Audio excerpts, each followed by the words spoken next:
Morning.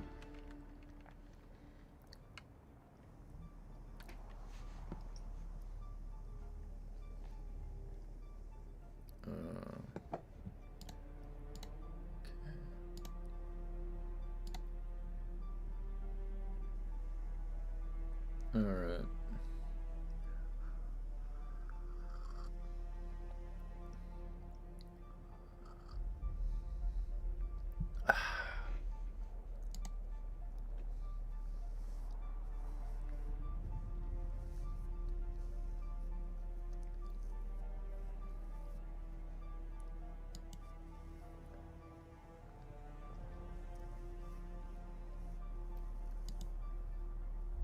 Hey, what's up, Triad? Morning, Grumpy.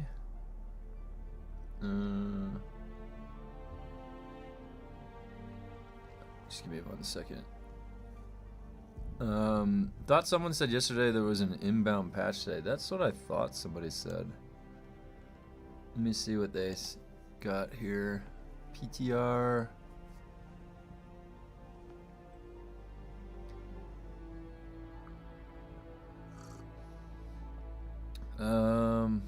Doesn't look like there's a patch. There's no announcements.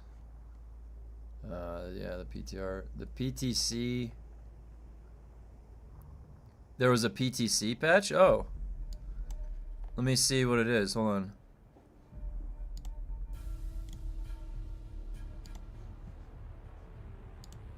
Added a base recycle. Let me download that PTC patch.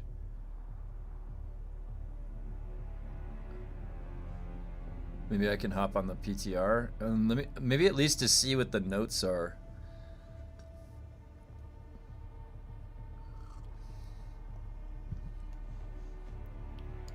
Did you guys see that I went into difficulty 19 last night because I was just wanted to see if I got any grade 5s, and I got 2 grade 5s from the first 19 that I did. Because I was wondering if, like, by the time you got to 20 and then 21 and 22, I've only seen, past 20, I've only seen the grade 4s. Like, they're only dropping grade 4s to me. And Ski Run got at a 27 a grade 5. So it does drop grade 5s. But the question is, like, on a probability standpoint, is it, like, is there a skew? Like, that's the question. Like, it feels like as you go past 20, there gets... Hey, what's up, DLJ?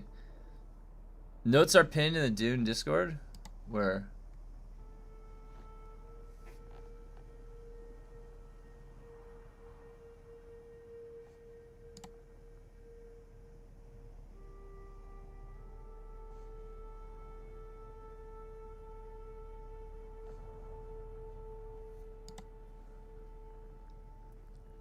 $20 is the way to farm? Well, that's the thing, is I deliberately did a 19, not a 20. The 20 is where the diminishment starts to happen.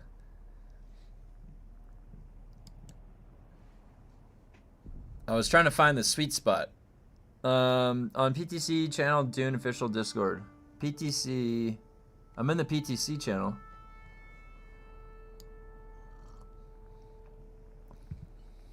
Maybe I just gotta scroll up.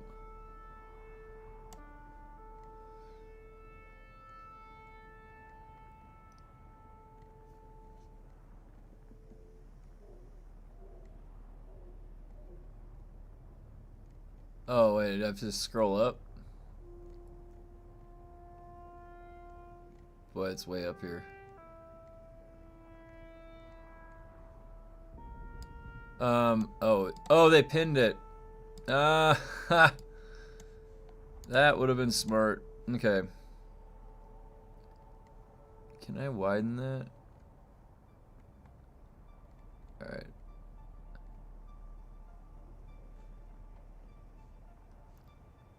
So, let's see. They've got this. The base recycle feature refunds 100% of the materials and items in a base blueprint stored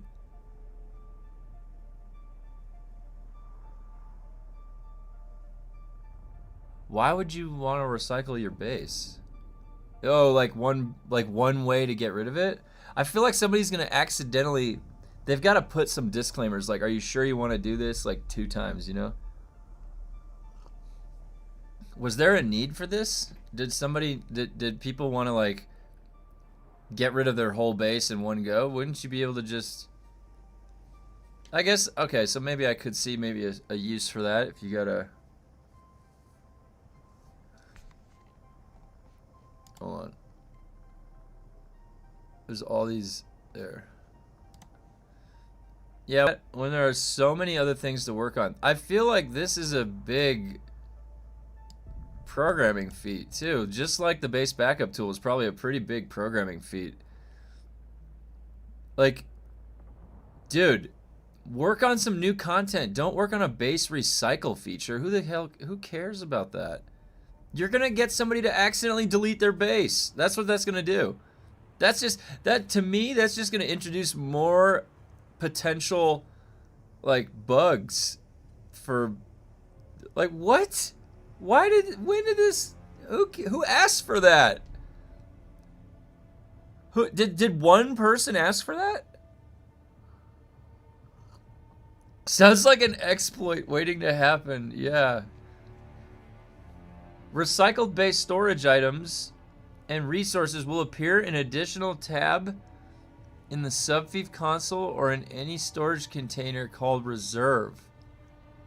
So you're gonna have this like infinite inventory space that can sit in a pocket that doesn't, you could leave it there. Remember when like Path of Exile leagues finish and they carry everything over to standard and you know what happens to all those stash tabs?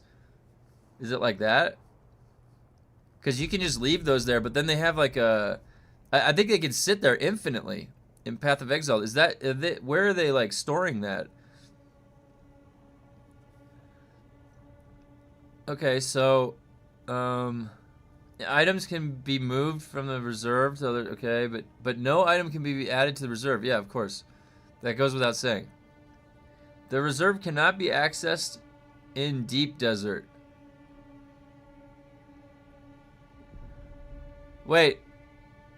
Okay, wait. So that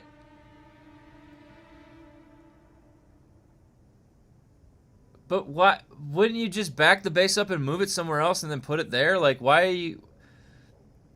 So the reserve, it puts everything into this virtual like safe, right? And you can access that. It sounds like if you build a chest anywhere in Haga. That like seems okay, I guess, like that function.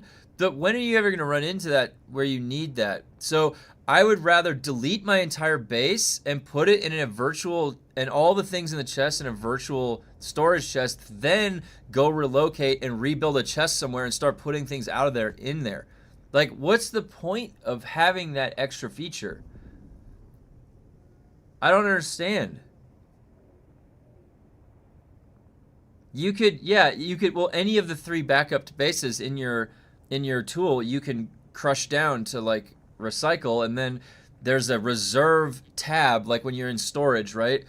Like if I go to storage and it's like this tab right here, there's gonna be a new one called reserve, and they're saying that anywhere, like not deep desert, but also, have you guys had this fucking bug where you can't hit the escape button and exit the game, and you have to Alt F4? Have you guys had that freaking bug? I had that last night.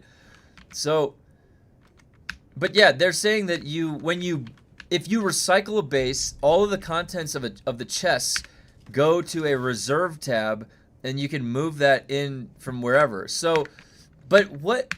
I'm pressing escape! What the hell, dude?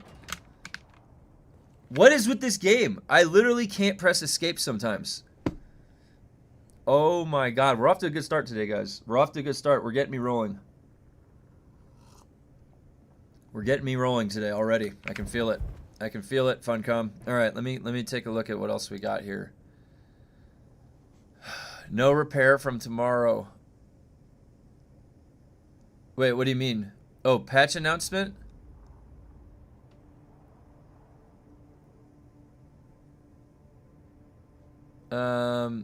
This one great, by the way, for people that take over old bases that have been left alone. Oh, I didn't even think about that. Drink some mushroom coffee. Hey, that's actually good. That I believe in the power of mushrooms. All right, I think everybody at some point in time in their life should go take some mushrooms and hallucinate and look at the universe. All right, do that in college. Get that out of your system. Get a little mind expansive stuff going. But then you can like, yeah, there's all this like lion's mane. I think lion's mane, right? Or something. There's mushrooms that you can have that have really good health benefits, like antioxidants and all that stuff. So yeah, mushroom coffee is good. I like a good French roast. Starbucks French roast. Patch 1.3.1. Coffee hippie. That was a long time ago, Grumpy. Wait, so... Oh, service alerts? Is that where it is?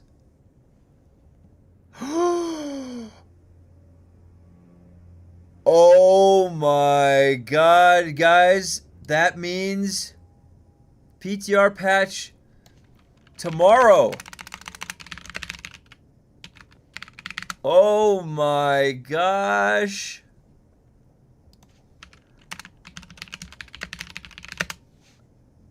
I have to change my title. Holy shit.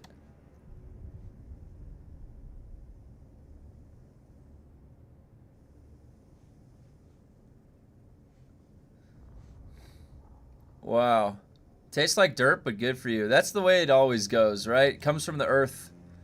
Tastes like dirt. Solo testing stations are gone as well right now, so no glitching that.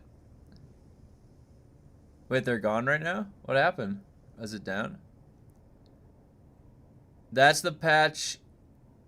Well, let's go find out. Where's the, let's find out. Where is it? Patch 1. Oh, wait. Is this the one that I have the link for? Oh, god damn it. Hold on. I have the link for this.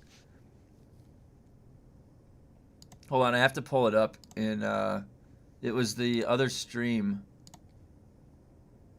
Where is it? Here. PTR patch notes. 1.3.1. Yeah, so they haven't... Is that... Dude, are you kidding me? 1.3.10.0. Yeah. They've made... So when was this posted? Hold on, I'll show you guys this one. Hold on, we'll get back... We will get back to that in a second.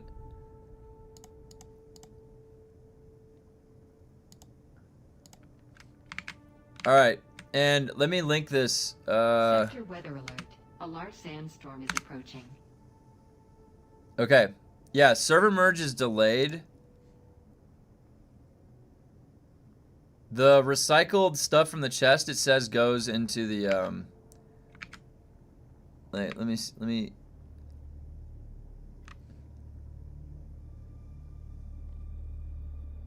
So we're getting Ruins of Simpo tomorrow. The character migrations is delayed. Adjusted PvP damage dealt to vehicles and structures. This is delayed.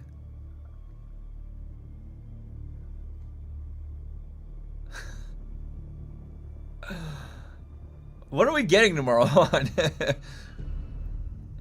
combat. Slightly reduced heavy NPCs hitboxes when they perform a shove. Okay, so this right here, you know what this was? This was when, like, you think that you're out of range from their shove, and you're like, I'm just gonna sit here, and you still get tagged by their shove. Sounds like they didn't change the frequency of shove, the infinite shove loop, but they did change it so the hitboxes were smaller. Wait a minute. So you can change the bounding box size at will, Funcom? Why haven't you fixed all the capes? Make the bounding box on the elbow a little bit different. Like, come on, look at that. It's got an extra, like, 5 inches there on my elbow. Every cape is like that with your elbows. They just need to make the bounding box a little bit smaller. Wait, you couldn't see. Look at my elbow. You see the elbow right here where the cape protrudes out? All the capes are like this. They're even more egregious on the ones that have a cape on both sides. Look, it's not even in, it's got like an extra couple inches on the bounding box for the elbow. Like, why? It just doesn't make sense. We're like these big cubes, like cube men. All right. Hey, son. All right, let's see. Sector weather alert. A large sandstorm is approaching. So, we're getting PvP damage dealt to vehicles. No other word about PvP anything, by the way. It would be nice if they gave us some idea of what's coming for PvP. Like, hey, we had a couple good ideas the other day. Thought I might mention it to you guys, get you a little excited. Check this out. It's on the cooking floor. We are cooking some things up for you guys. Get you guys excited. You know what I mean? They could do something like that, but no. They like to keep us in the dark, shadow bomb, drop nerfs, and other such things. Fix an issue that caused last guns to deal significant damage to shield before they're deactivated. Really? I just joined your Discord and posted in the base builds channel. Awesome new base. I'm like, oh yeah, let's see. Oh wow, yeah, look at that. Hey, that looks great. Yeah, okay, so let's see. Is there a... Yeah, look, it was a little bit further down. Okay, so... Oh my gosh, okay, let's get through this. Coriolis Storm should now destroy vehicles. Wait, it wasn't destroying vehicles? I didn't even know that. Improved reward claim functionality of house rewards from the Landsrad by adding a pop-up which gets triggered by talking to the house representative. This allows to view... Oh, okay, so yeah, before it was like, I'd like my rewards, and it's just like, gives them in your inventory. That's okay, that's fine, whatever. That should have been in there from the beginning of the game. This literally could have been there from the beginning of the game. This, like, to-do on their development. Wherever the... How are they task managing? That's what I want to know. What software are they using for task management?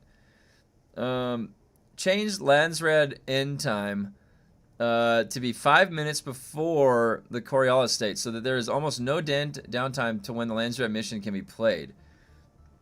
Alright, that's cool. This also means that voting in the previous elected decree will last 5 minutes.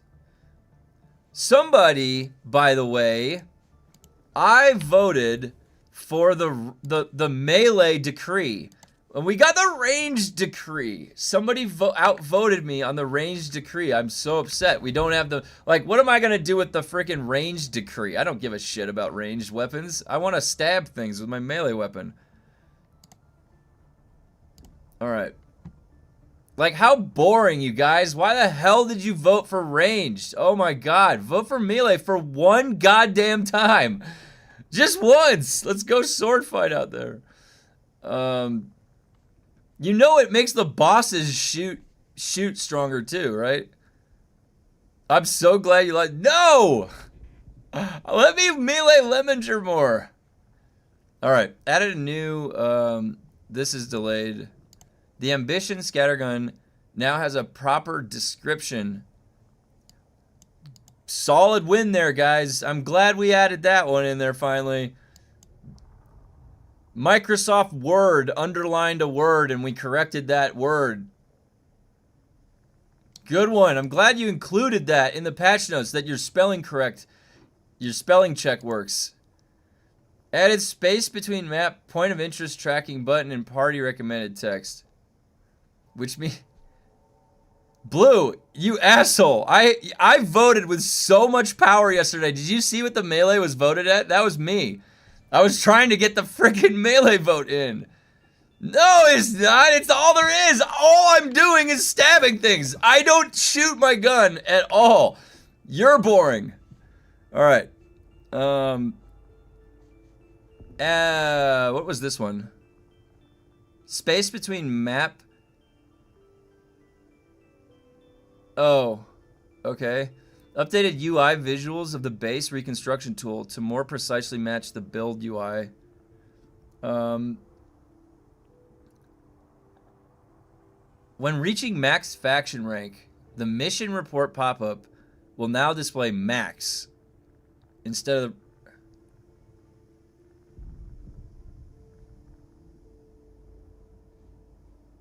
Is that for our Atreides rank? So like instead of saying 20, it says max. Move the ping into...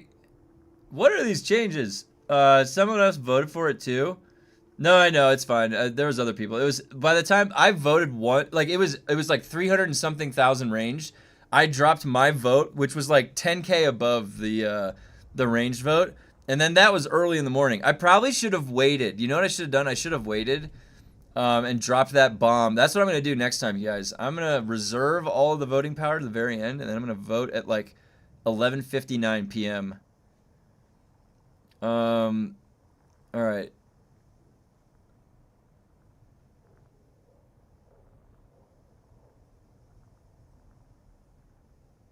Added support. Added support for fully clearing a keybind using the key. What does this sentence mean? What does that mean? Does anyone know?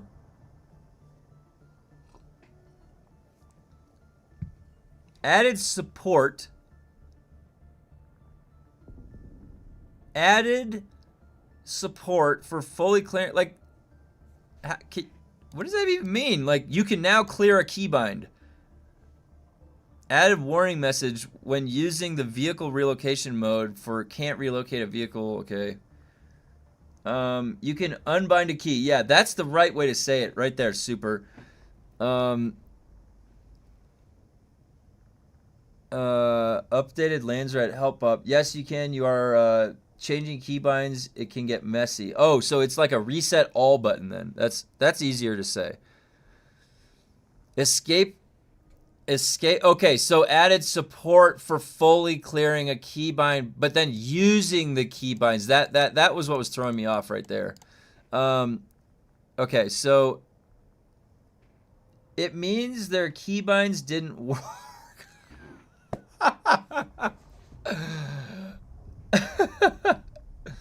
Yeah, tomorrow. Patch 1.3.1 is coming tomorrow. We're going through the patch notes right now. Wait, did I put the patch notes in my... Oh, here, wait. PTR patch notes. I put them in the description. There we go. Okay. Where is it? There we go.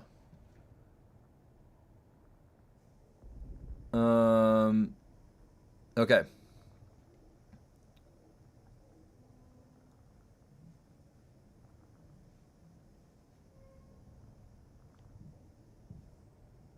Added new auto run toggle. Escape button on the main menu now reads quit rather than close.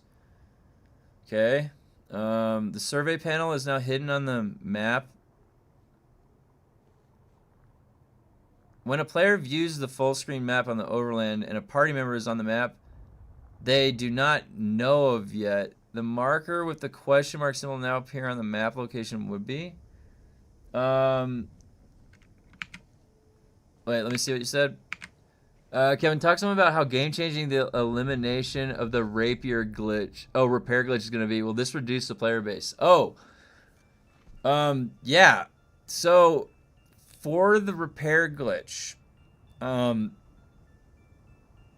no, this patch is coming tomorrow. The PTC patch is coming tomorrow, but it's without the server merges. So we're going through the patch notes. But let me talk on what Dickus just said.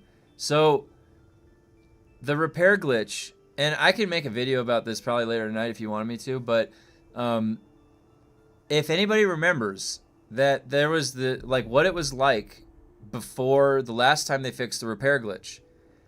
And before the last time that they fixed the repair glitch, what the temperature of the game is people had just within the past few weeks started figuring out more efficient ways to solo the deep desert labs. The reason that they were able to do that is that they didn't feel the pressure, the intense pressure of dying, because they would die like 5 or 6 times doing that, or PvP would be out there. And then you could repair. You wouldn't have to worry about dying either. Actually, there was probably 3 times the amount of PvP. It's just Joe Scrubs, just any Joe Scrub would be out there PvPing you. And I had all of these like 1 versus 8 videos, all these, and they were just like, people out there just have fun. They didn't care if they died. They did not care if they died. And the way the dynamic was people were really excited to go try and solo the deep desert labs. And if they died to frustrating PvP, it didn't feel that bad because they could repair their gear.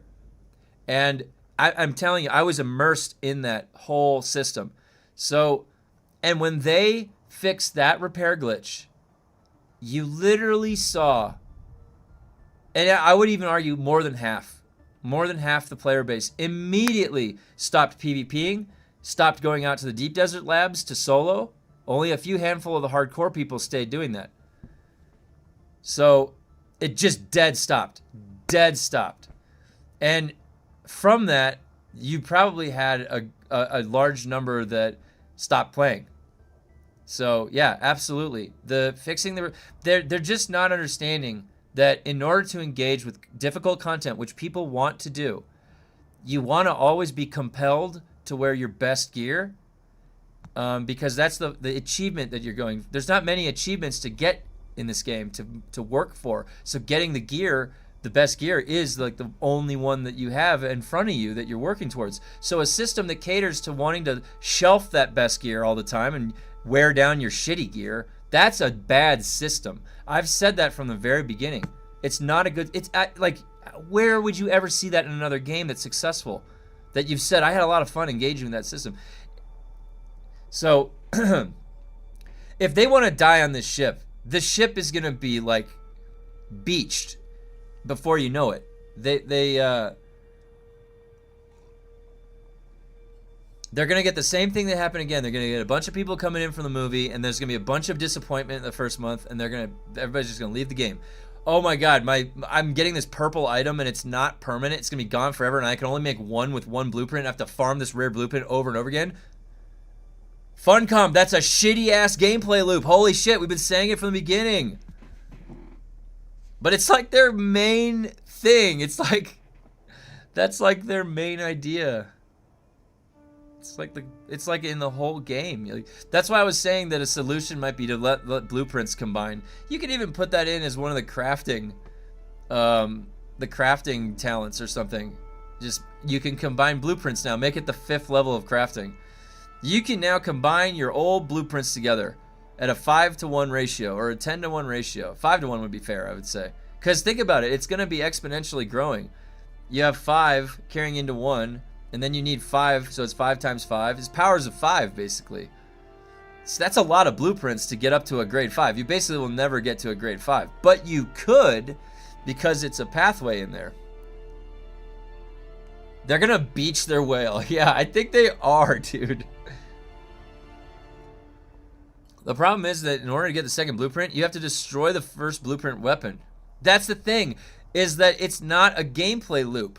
They've created a cyclic pathway for us that makes no sense. It's like an Ouroboros, like the snake eating its tail. Like, you're never going to make a gameplay loop of the snake eating itself. That doesn't make sense. Hold my beer. I'm patient enough to test your idea.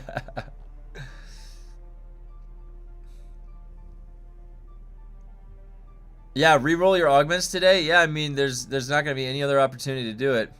I think the base recycling has to exist, because how else will they forcibly X for people with 3 bases off closing servers without recycling 2 of them? Oh my god, that's right. And rely on third-party testers that know nothing about what the community wants. Yeah, like Kronos. Yeah, guys. Funcom gets their advice from Kronos' private server for testing. That's what we've been playing. We've been playing that game the past 6 months.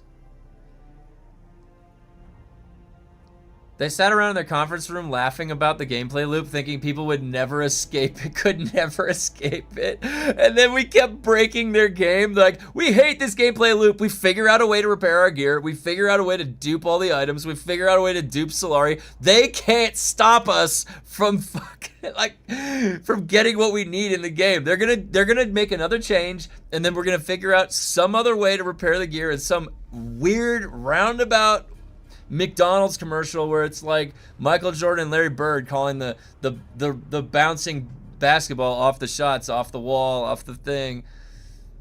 We'll figure it out. There's a way. There's gonna be a way. They're trying to push the fight for rares the entire game, but that is what Dune was in the book, so I guess they're trying to stay true to the books. But the thing is that Super, they had the system set up like that, and it was good. And Bluestang will probably tell you, and on our server, we would always duke it out over the Regis pistol or the dart for every man. We would, me and my brother would be out there fighting our way out with the loot. They had that. That was fun. Like, some people did not like that they were getting blocked from getting the chest, but that was the nature of the game. This chest is ours now. We're guarding it. You have to kill us if you want to take this chest. Or then you have to go buy the item on the auction house from us, right? Because that is the PvP loop. But they changed that. They're like, okay, fine. Give all the titanium and resources in Aero, and then give all the blueprints everywhere. Yay! Like that, then now where am I gonna do? The day that they changed the loot, nobody was fighting for any loot anymore, anywhere over what way to ruin your deep desert in 2 steps. Make half of it PvE, and then a bunch of these ships don't work, and people are like, I got killed in the PvE ships because they didn't plan for this. You think that they planned for that?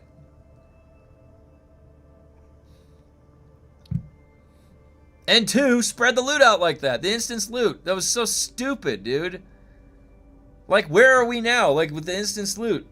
Everybody has what they need, do they? And then now you got graded shit. That doesn't mean anything. All that loot that we were getting didn't mean shit anymore.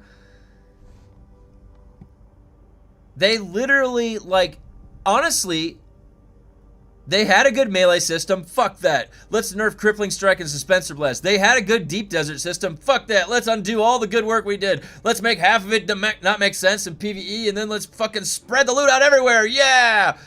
Like, dude, they just can't stop fucking stuff up, can they? Holy shit.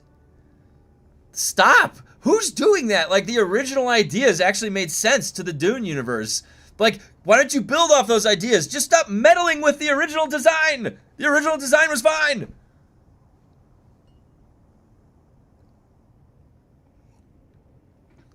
That's why I kept saying it feels like it was a handoff. Like, there was like 3 to 5 years of development where lots of teams, like dynamic teams, project managers, like people managing, and then like people left. Like, they completed the project and they left, or they got let go.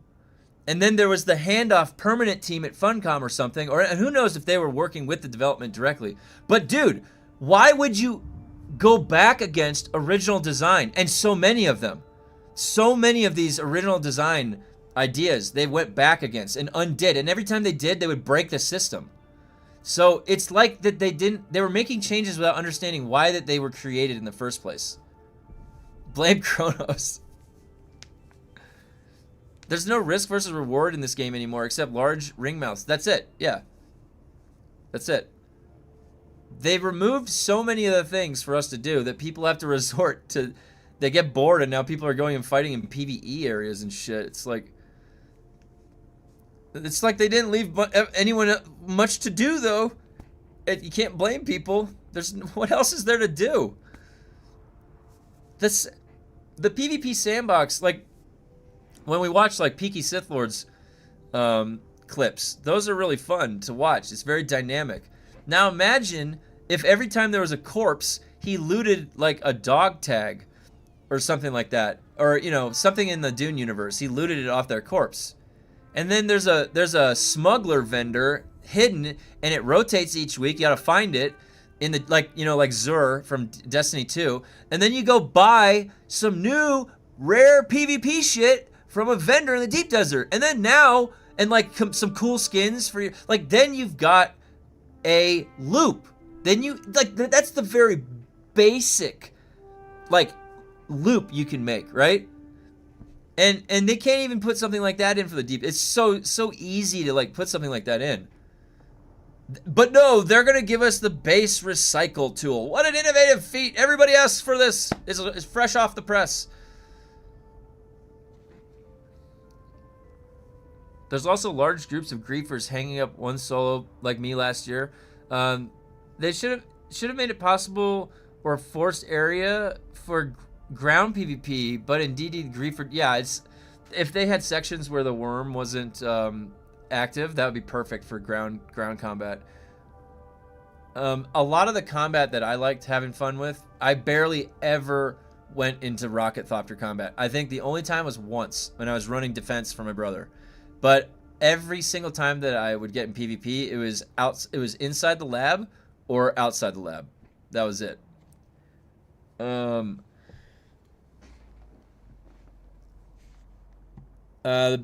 The base recycle is super easy to do, so it looks like they're doing something for us. Okay, I mean, I'll give them the benefit of the doubt. It's not too tough.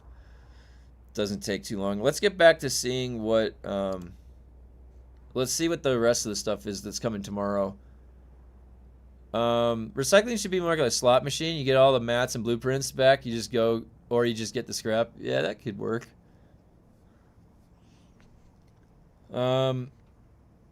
Okay. Faction betrayal dialogue is now always available if you haven't betrayed before. It will, however, still not let you betray if you're at a point in the faction journey. Yeah, DD is forced in the air. It will, however, still not let you betray if you're at a point in the faction journey where betrayals are blocked. Instead, a pop-up will clearly let you know you need to progress further without faction betrayal. Okay, so was there some issues with the faction betrayal? I know that there was like some bug where you get stuck, but why I have a question. Why wouldn't you be able, like, it feels like a weird system because if you didn't know, right? Like you change factions, but then you get stuck over there. Like why wouldn't you be able to come back to the other faction? It just does. It seems like an arbitrary limitation. Like, is it really something intuitive? Like, they wouldn't want you back. Would the other faction want you in the first place if you came from the other faction? Do they deal with dissenters? But how would you even know that you dissented one time? Like, you could just like, I don't know. If you're really, are they really thinking that deeply? All right.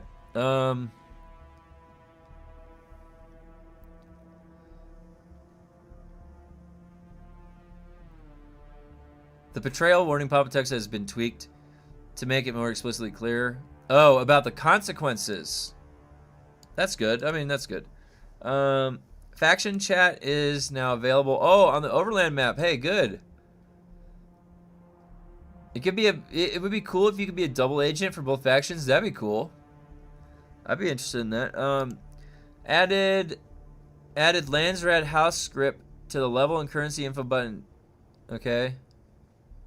Added a cooldown for the mnemonic recollection charges on mission report pop-up. What? Added cooldown timer. Oh. So. Okay. Added warning message about vehicle storage not being recoverable when using vehicle backup tool. Okay. Improved character. That's probably coming. All right. Ariste. What?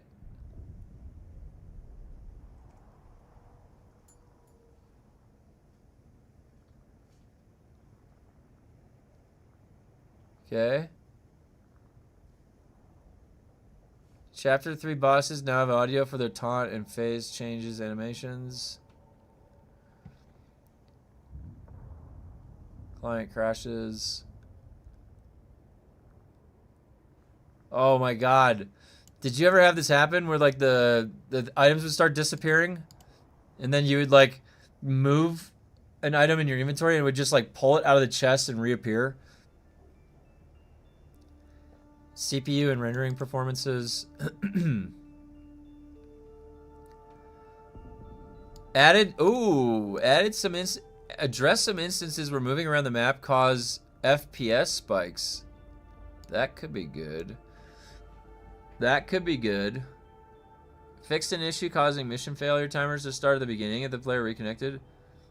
Fix an issue where transfers could be initiated. Okay. Alright, here we go. Here we go. Fix instances of resource nodes sometimes not being interactable. I want to be able to adjust the warmth, coolness of each of the lights. A few of the current Harco lights are bugged. Oh yeah, that'd be nice. That'd be real nice. I think that also adding more lights. I'm always capped on lights, and I've got to like debate. Like, all right, I'm gonna choose to darken this room, and I'm gonna have to lighten this room. Fix an issue where the advanced garment fabricator couldn't be placed right under smugglers building set floor pieces. Okay. Fix an issue under circumstances let players recover a staking unit while expanding their land claim. What? Fixed an issue that allowed players to fully repair items. Here's the big one, guys. That's the nail in the coffin. Get ready for your red bars. I personally, you know me, I'm an advocate to get rid of the red bar. I think that this is going to make it so a lot of casual people that are able to go die over and over again and farm the testing stations are not going to want to do that anymore. There's the same exact crowd when the first repair glitch got repaired or got fixed. A bunch of people stopped playing. A lot of people stopped playing the game. Like, the only way to interact with their content is to engage with what's called progression. So, and unless you're just running in and doing the the rank 1 difficulties, if you want to tune it up, if you start dying, fixed an issue where players are enjoying the game. Yeah. Do you remember how happy people were when they figured out there was another way to repair their items? Do you remember how happy people were? Oh man. People were like, rejoice!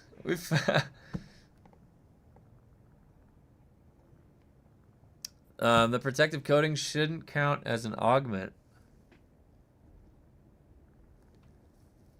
Also, why the hell can't Thopters equipped with storage units also have fighter defense weapons so people can defend themselves in D2 without getting shot down? Yeah, they made it like so that you have to choose. The biggest thing to me, why don't Ornithopters have a shield? Like, if an Ornithopter had a shield mechanism, just like we did, it would have made the average Ornithopter more durable, right? So you're less likely that you'd get blown out of the sky so easily. Like, you know that you really messed up when the 99% of the PvP that people did was Rocket Thopter PvP.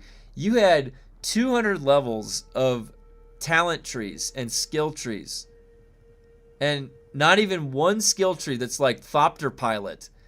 Like, did they not think to make a Thopter Pilot skill tree? Then you can spec into then it would make sense. Like, I'm engaging in an aerial PvP because I'm a Thopter Pilot spec. That makes sense. That's my build. If I catch you if I actually get you out of the sky and get you on the ground, I'm gonna mess you up because I'm a Swordmaster build and you're not. You're like a Thopter build or something. That would have been cool. Rolls. Like, I feel like we could make this game at this point better than they could. Like, why don't you just let us come up with some ideas, and then you take a dart at a wall and you throw the dart with a blindfold on, and then you pick one of the ideas that we've come up with and you implement it. Thopter Pilot spec, or put in the what was the healer? You could put in a healer line, the Suk Doctor tree. All right, then we could have some healing specs.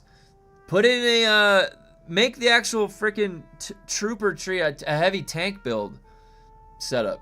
I swear to God, I could rewrite these skill trees for them.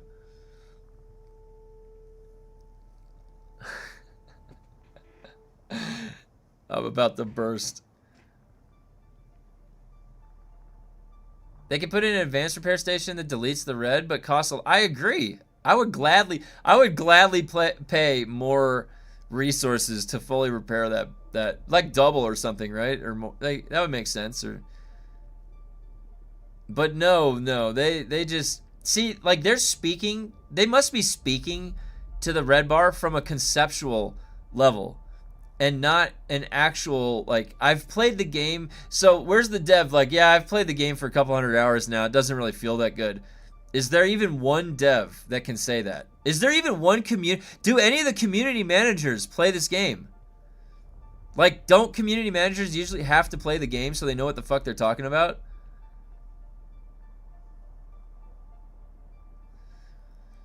The most egregious thing to me is having to farm the weapons you want. Then you need to farm 3 specific augments for it. Then you have to hope for good RNG on the rows. It's just too much. And then on top of that, you have a red bar. And you can't take the augments out. They're locked in there. And it basically... It's such a poorly thought out... They thought of the system, and then they didn't think the extra 2 or 3 steps also in addition to that you need. Like... There you go, thinking again. With graded gear, I would even pay the original cost to repair the red bar. Yeah. How many players in the game have a buggy rocket kill? Yeah, none. 2 fucks, none. Nobody's got a buggy raptor, like a buggy thopter or a buggy rocket kill. Like, they literally have these ideas that go nowhere. Like, look at the tread wheel. Like, yeah, we made a new vehicle, guys. It's got 2 wheels. You want to play with it? No one plays with that shit. And then you took development time for that. Why did you do that? No one asked for that shit. No one, you're wasting time. This is just like we were talking about on my wife's podcast this weekend about Diablo 4.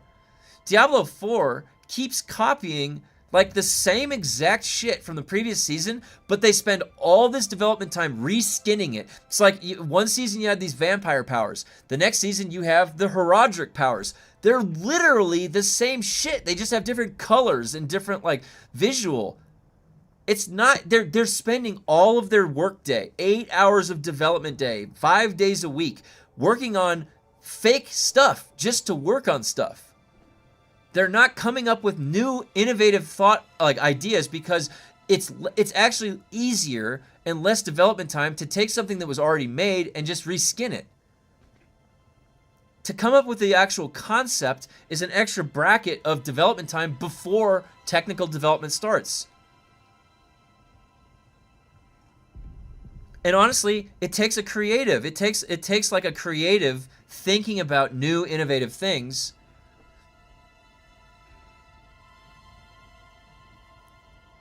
So we get these things in this game that nobody uses. Like they've spent development time on it, and they're all excited about it. They're like, we really like this. We're excited to show this to you guys. Look at this.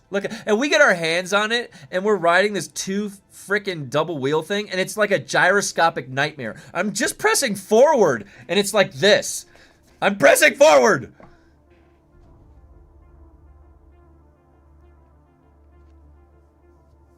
It's like the entire team that developed the game for 5 years wanted to make the game fun. And then whoever they handed the game off to has nonstop tried to make the game unfun at every step of the way.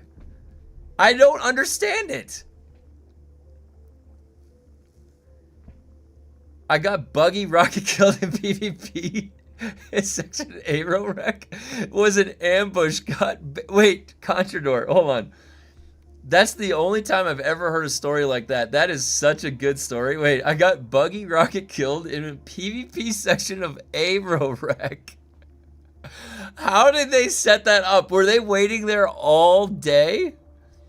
Were those guys waiting there all day? It was an ambush. I actually remember that people in the beginning of the game were waiting in those wreck ships in Aero. I remember that. We used to have fight clubs out there. The Chapter 2 DLC was all MK4 shit and ground vehicle when we were all in MK6 Saucers. That was another thing. That reminded me of the Destiny 2, The Curse of Osiris DLC. Do you guys remember that? When Destiny 2 first came out, there was a DLC, The Curse of Osiris, and it was just like, what is this freaking DLC? Are you kidding me? Was this made for children? We're all adults here. Give us a real DLC. Yeah, it's like the Chapter 2 DLC. Like, could they not? They're still on those metrics. Like, oh, there's 80% of the people must be still in Haga. Yeah, 80% of the people playing the game must be in Haga, right? I don't think so. I'm pretty sure at the time that Chapter 2 came out, it was a lot, like, those people were barely playing. The buggy should have a Halo variant. In unrelated news, Bungie acquired by Funcom. Oh my god. Honestly, like, Bungie is not what it used to be. I mean, Bungie, the old Bungie is not there anymore. It's a different company. So, and it's a shame because you see other companies like, you know, From Software, for example, hasn't really altered what they output in all these years. You know, they seem to be doing their thing and they're not changing their business model structure in their company for the worse, which inevitably seems to be happening to these other companies. Oh my god, and even like I just started getting back into Division 2. And Grumpy, I don't know if you've been watching, but there's been some contention about the prototype stuff. And they think it's a big step in the wrong direction because where the game is right now currently is in a really good spot with targeting loot and all that, and it solved a lot of the issues that were problems with it in the past, and it's almost like a step in the wrong direction. So I'm hoping that Ubisoft isn't in the same boat where it's like they start making bad decisions. Now that a bunch of people came back to play the game, that'd be a shame. You can't target the prototype loot. It's really it's making a randomization to it, and also apparently progressing that new area is difficult. So yeah, I mean, honestly, like, I don't know what to expect with Dune, like with Funcom. I have no idea at this point because on the one hand, I'm like, maybe they'll surprise us. On the other hand, I'm like, are they just trying to meet minimum viability with what they're shipping? Is the game in a good spot? Really? Yeah, dude, 2Fox, come play with us. Division 2 is me and Grumpy and Skiron, Veldov, a couple other people, are Menungus, all are playing Division 2 off stream. It's like, imagine it's like where all the Destiny 2 people went because it's a better looter shooter now. Did you see they're adding loot targeting with bonus rolls this tier in WoW? Oh, I got my my survival hunter. Wait, let me show you.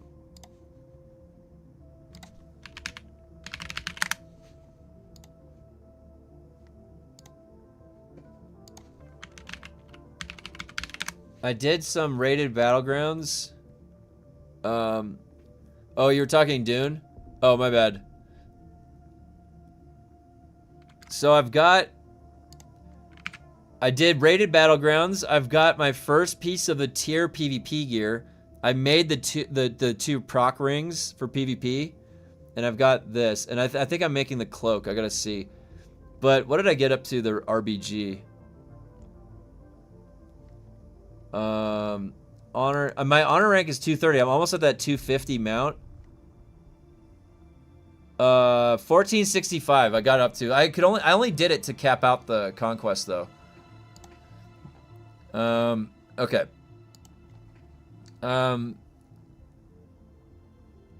Yes, but put my time in the Crimson Desert. Sorry, Division 2. Yeah, mine. I actually was playing Crimson Desert last night. It was fun. Your character looked really good, Menungus. It looked really good. Yeah, 2Fox. No, I would say Dune. Well, Dune is in a better spot than what it was before Chapter 3. That's for sure. Division 2 had targeted back in Warlords. Could only get Bighorn Rifle. Oh, you know what? I didn't play the DLCs. I played just the beginning of the game. That's probably why. So is that when they added targeted loot? Was Warlords? Your bonus roll gives you guaranteed loot from a raid boss or mythic plus. Oh. Hey, I like that. That's really good idea, Chuji. That is awesome. I like targeted loot. Honestly, targeted loot, because the way that they changed the loot in World of Warcraft is like, I feel like I barely ever get anything to drop. I go through a whole run and I get no drops. I get, like, I don't know, it just feels like bad. So targeting loot, I think that's a really good step in the right direction for WoW. If anything, companies would acquire other developers for the intellectual property rights more than their products. Yeah.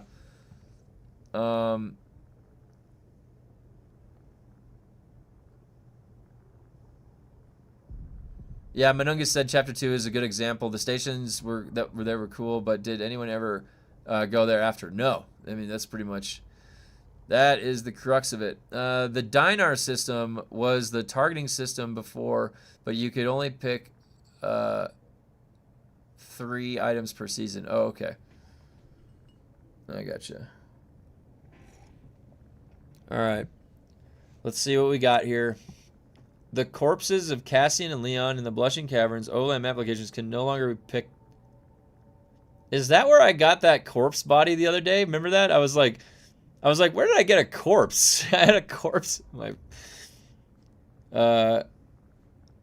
We are back down to 10K players, and they patched the stuff that keeps us playing. Oh, yeah, that's what I guess, guys. Wait, where is it? Dune status. No. Dune Steam charts. So, yeah, what I would say is that, honestly, after they fix the repair glitch, like, how bad is it going to be? So the thing is they have had some new players. There's new players from the sale, the 40% off sale. So there is going to be Turbo Boost is super bad for WoW, and I hope it goes away at midnight. What's the Turbo Boost? Is that the speed boost in the... or is that experience? We were back down to 10K. Yeah. So I would say, personally, that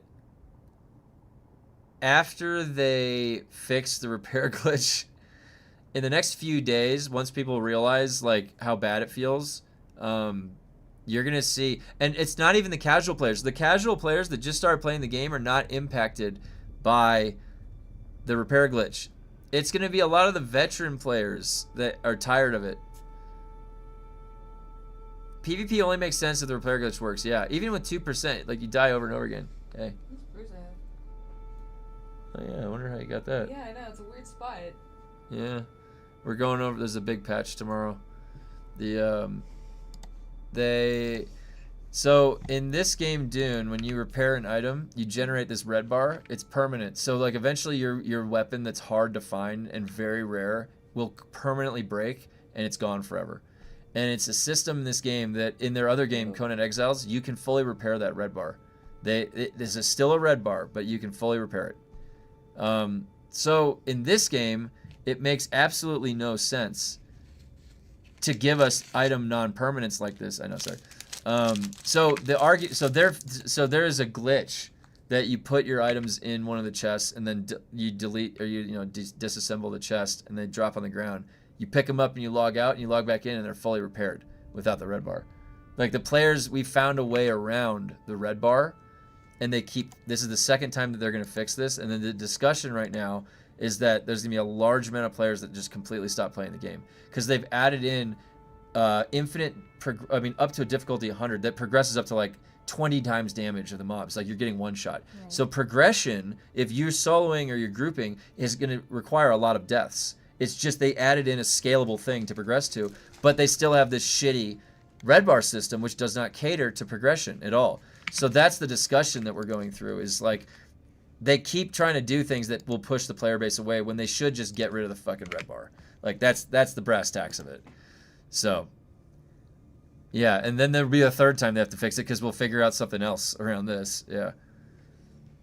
That's just dumb. It doesn't it sound dumb? You're going to spend all this time getting this rare sword. What's the point in getting it? Exactly! She doesn't even play the game and she understands, guys. Come on! It's a no-brainer. Get rid of the red bar. My wife said so. Yeah, that's stupid. I don't like it. See, anybody explained it in a very simple terms understands how shitty the red bar system is.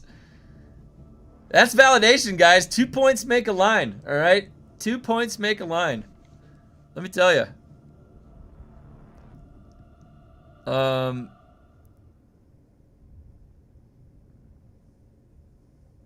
It seems that they only fix things. They should implement new things instead. I agree, my Nungus. That's what we were saying. We're sitting here looking at like all of these changes coming and we're like, who asked for that change, dude? Like, seriously, that's what you've been working on? Why don't you work on some new shit, some cool shit? There should be like 20 different swords in the game. 20, not 4. There should be like 20 different swords in the game. I should be throwing swords at people because I'm running in because I have so many fucking swords to choose from. I should be overflowing with swords.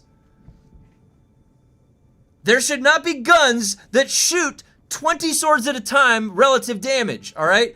Otherwise, make my sword do as much as the shotgun. It's pretty stupid. They don't know what they've done to this game. Like, they set up the worst balance I've ever seen for a game that's based off of a sword fighting universe. In Dune. It's fucking Dune. You know what I mean? Like, holy shit. We should have throwing knives. That would be sweet. I would love throwing knives. Like, oh my god, can you imagine? I would go farm the metal for throwing knives every day. I would carve my throwing knives. I'd be like, this is my special throwing knife today. Who's this one gonna kill? It's posted in the Discord. It's posted in the service alerts for the Funcom, the official Discord. Badges have existed since Burning Crusade. Oh yeah, that's for WoW. Sadly, there's like 5 times as many guns. That's, yeah. Not only that, like I said, like, they added in scaling graded gear, but they didn't think to themselves, this is going to show a glaring issue with how numbers inflate that are based off of a base value that they had already set as low. So it's like when you try to scale and inflate the melee to grade 5 and you look at it, like, why the hell is there attack speed increase for gunfire, but there's no attack speed increase for melee swinging? Why would you not add that? The standard increases for damage in any RPG are crit damage, and attack speed. There's literally just a boring damage inflation for melee and then no attacks. There, you can slow your attack speed or slow your attack. Like, come on. Like, it's crazy to me how they balance the melee in this game. I could tell you, make an augment that says, has a 20% chance for a triple attack. There you go. Now we've made something competitive. That's still 1/5 that damage out, all right, when you take it, 20%. But it's going to add some damage, and it's going to make it interesting. What if I get a proc, and I got a cool fucking triple slow blade? Whoa! Like, but it doesn't even matter because they balanced it. Oh my god, I could rant for this for days. Like how poorly they balanced the melee. They don't even understand what they're doing. They didn't scale our health. Like, you know what would have made sense? Like, okay, so when it takes like 2 or 3 slow blades on a player. And then when you go up to grade 5 gear, none of that changes. It's like 2 or 3 slow blades. Everything is scaled relative to where it came from. But no, they only scaled the armor value. They don't scale your health. So no matter what, like, it doesn't even matter if I have a triple attack on a melee weapon to compete in PvE with the shotgun, because I'm still one-shotting with my grade 5 static needle. It doesn't need any more in PvP because they didn't balance that either.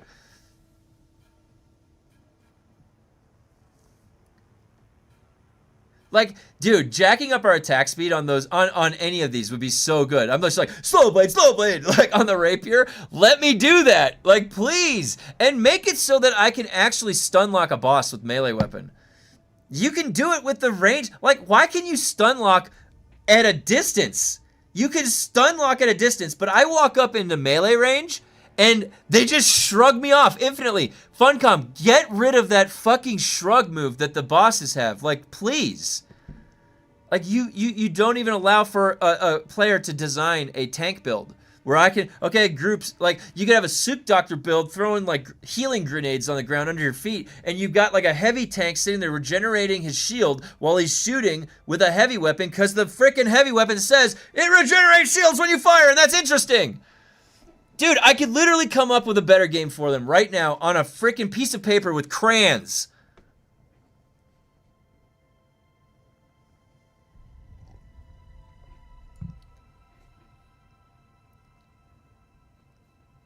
Give me a set of crayons, Crayola.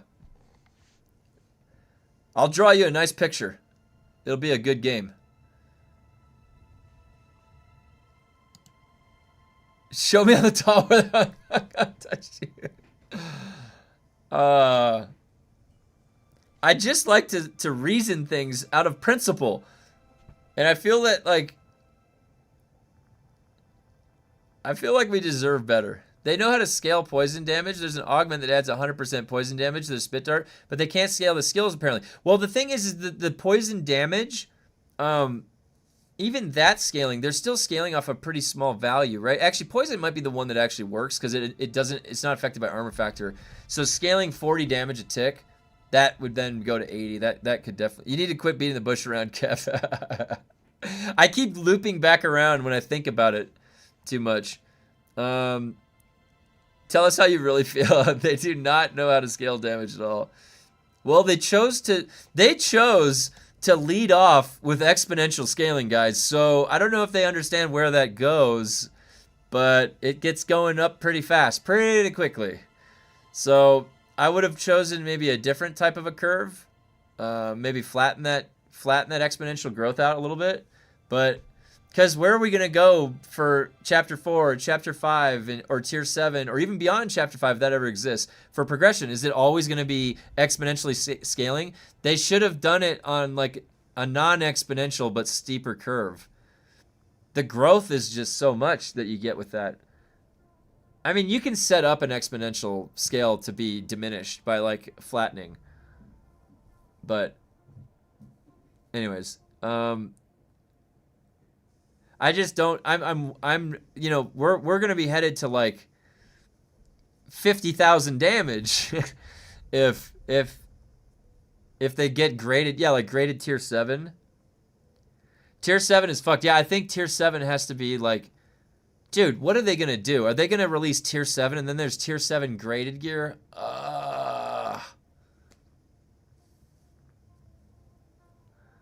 Oh. That's what the original design was. Tier 7. The original design was like the water shipper, the water wars and stuff. Tier 7 and that was what was talked about a while ago. But we got graded gear now, so I actually have no idea if they scrapped that idea for Tier 7. The game has to progress to Chapter 4, Chapter 5, and then apparently there's a 10-year plan. That was just like 2 years of the plan. I had a question yesterday, but you missed it. What's poise reduction, and what's the difference between that and stagger resistance? So poise reduction. If you look at like knee charge, for example, let me hide my screen real quick. If you look at knee charge, for example, it has 325 damage and then 160 poise damage. So you can imagine poise damage as not a damage that actually affects your health or your shield.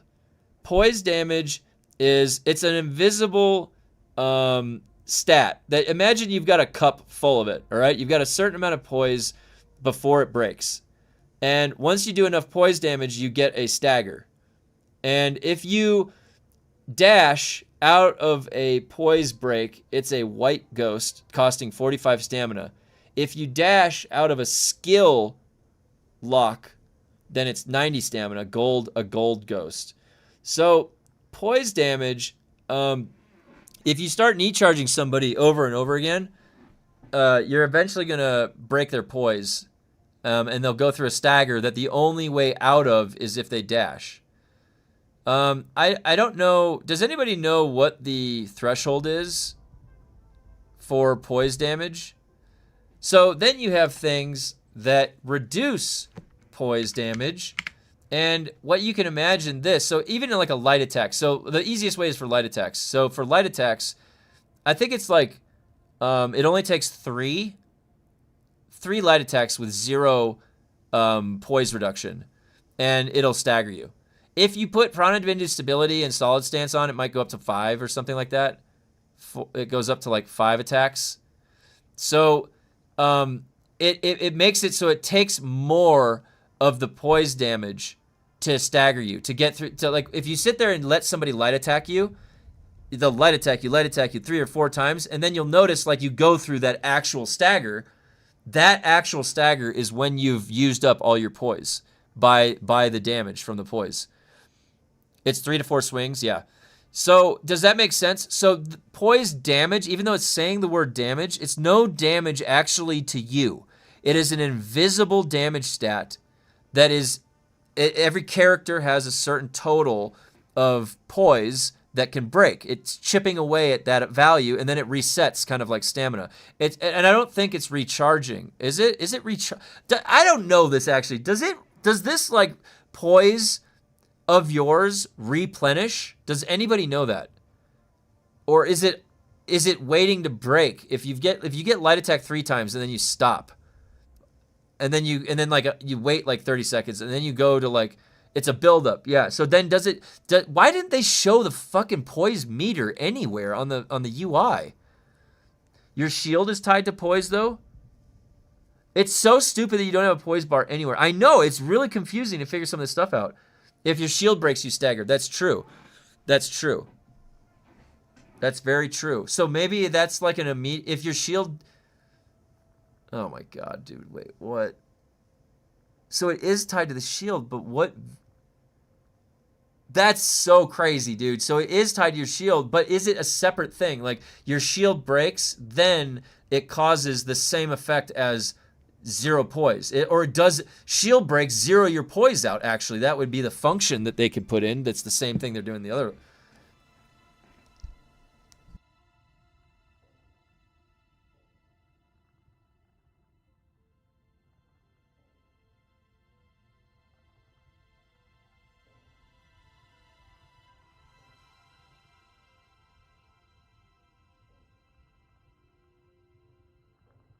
It is definitely different values for different things, but there's no indicator.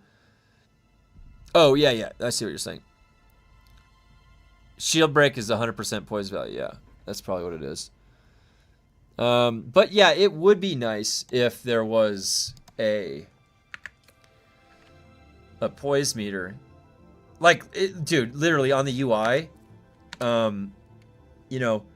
right underneath the battery, put a gray, put a white or gray bar, and it just, you can see it chip down and then reset with combat, right? It probably does a reset out of combat.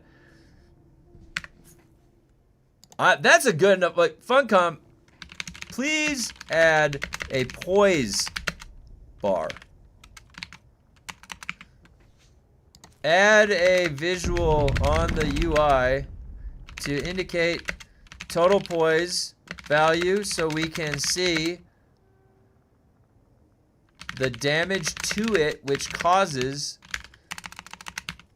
it to break. Now, do you think that they thought this would be too confusing to have another bar? Like, you've got your stamina bar, your battery bar, your poise bar, your health bar, your water bar. Like, do you think that they literally thought that it was like, oh my god! Grumpy! Oh! And you can actually hear the ABC Warrior getting activated now. Holy shit, Grumpy. Oh my god.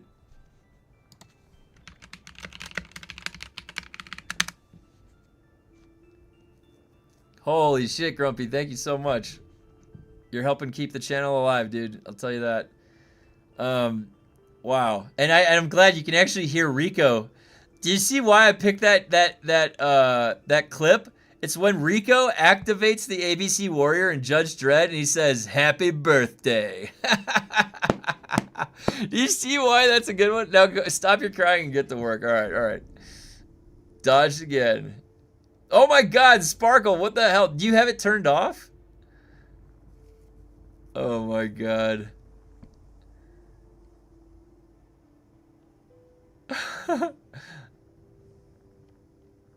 I love it.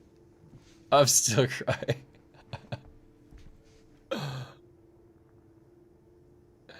Yeah, all of my alerts are I forgot. I'm gonna secretly be adding in more and more movie clip alerts like that from my old movies. Mine was turned off. Sin, I'm still crying. Okay, we're almost done going through this. We're almost done. Um, okay. Fix an issue where the repair max durability loss reduction trait purchased from the specialization. What? Wait, did we know that that wasn't working? Did you guys know that wasn't... Did you guys know that wasn't working? Fix an issue... Oh! Oh shit, hold on.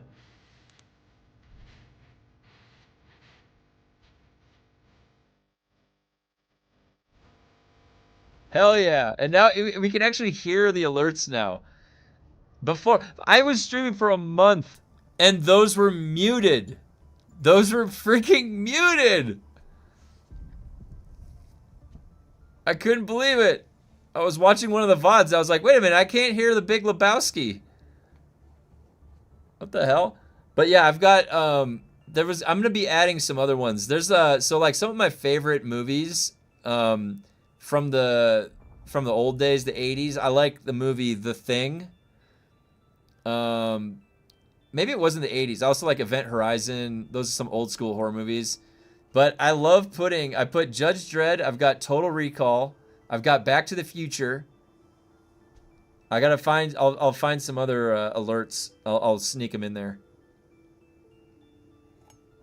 I'm a huge movie buff. I grew up watching all the Arnold movies growing up, all of the Stallone movies, Demolition Man, Judge Dredd.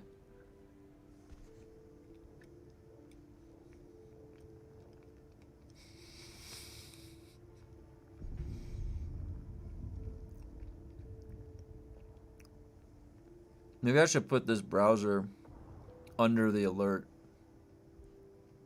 I'll put the alert box at the very top. Let me put that up at the very top. Yeah, there we go. So now the browser won't, yeah, so now we should be okay. Oh yeah, the get to the, oh dude, Commando. Why don't I get the one where he's walking with the log? He's walking with the log, like the beginning of the movie, you know, where he shows up with the log.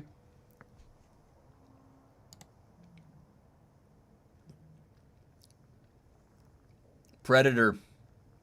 My favorite movie is In Time. The dystopian theme is my favorite. Oh, In Time.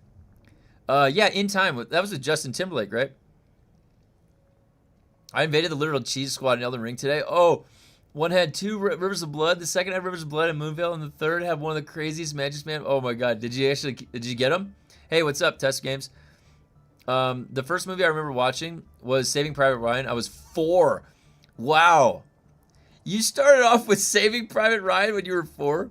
The Judge Dredd that came out in 2012 was awesome. Yes. So where is that? Yeah. Yeah, this one. This Dredd, this was the best one for sure. Yeah. Yeah, this was the best one. Who is your daddy and what does he do? That was Kindergarten Cop, yeah. Arnie's Conan Barbarians is top tier movie. I think so. The where was it? Conan the Destroyer. This one. Yeah, this is with Wilt Chamberlain.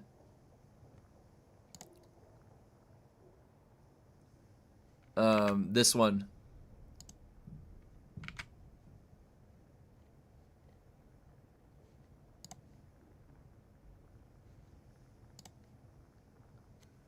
Conan the Destroyer. Remember with Bombata?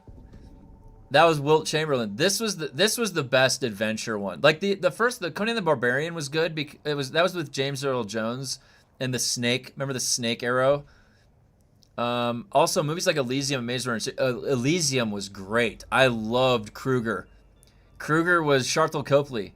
He's an actor from South Africa. He was in District 9. Actually, the director of District 9 met him in acting school. Like he was his coach. Sharlto Copley. Neil Blomkamp was the director, but he grew up knowing Sharlto Copley as like a mentor. And so when Neil Blomkamp was was it Neil Blomkamp that did District 9? It was something like that. But he went out and found Sharlto Copley and got him to act in the movie. And how good was that movie, District 9? But Sharlto Copley was also in Elysium, yeah. I'm kind of looking forward to the new He-Man movie. Oh yeah, so we actually my wife does a movie night on the weekends. So how many people grew up with? Oh shit, that's the new one.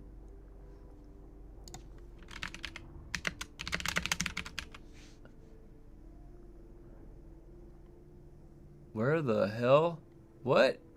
Oh, there. So, how many people grew up with this one?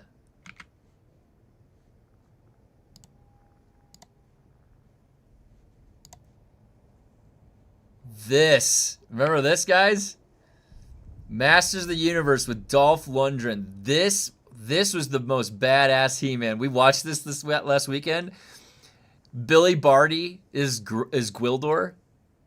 They've got the music from the tones. Do you think the new He-Man is going to have the music that was in this one? Remember the music, the tones to play to get to the different... I had these toys. Oh, dude, I had all these toys. Children of Men is classic. Yeah, that's a good one, too. I remember pulling out wooden property line stakes and swinging them around like how Conan would twirl his big... Dude, that one scene where Conan was like... When it starts making that noise when he's swinging it all fast. I remember as a kid, I had Conan's sword. As a kid, I had a plastic one of it. And I would sit there and I'd be like, yeah! Anyone got movies? Let me think. Like that. Well, I always tell people if they haven't seen it that there's a really good Nicolas Cage movie. And not many people have seen it. And it's an H.P. Lovecraft short story that was made into a movie. And I always tell people it's like one of my favorite Nick Cage movies recently. And it's called The Color Out of Space. Look at this. This is a cosmic horror H.P. Lovecraft story. And it's wild. This movie escalates like crazy. So if you haven't seen it, I would recommend it. I actually have another movie.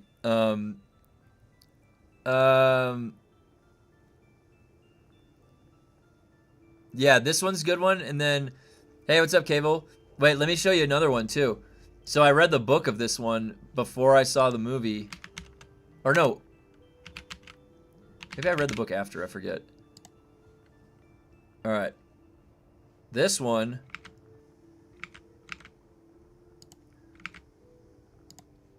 This one with Natalie Portman. This is a sci-fi movie. This is Annihilation. This is the director of Ex Machina.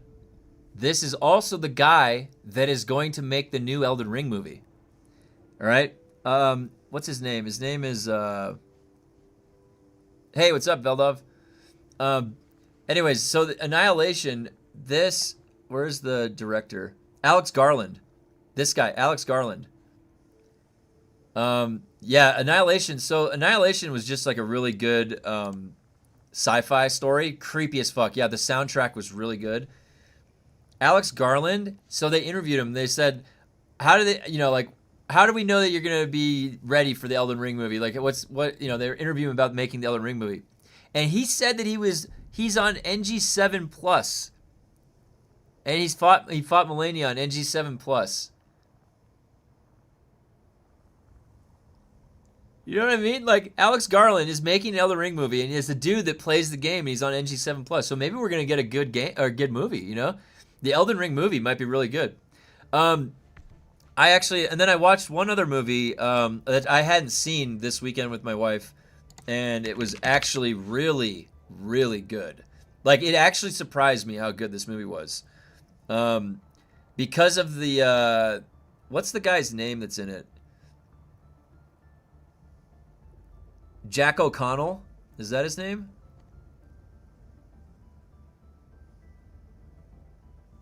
Is that the guy that can sing? There's the movie Sinners. This one. This was really good. The Michael B. Jordan plays twins, and it's like a vampire movie. It's really good. But there's a guy in it that's like the main vampire that he sings like Irish folk, and it's really good. I couldn't believe how much they integrated the music into the movie. So this definitely was fun to watch. I tried to watch one battle after another, and the plot made me cringe. Oh, House of Dynamite. Which one was that?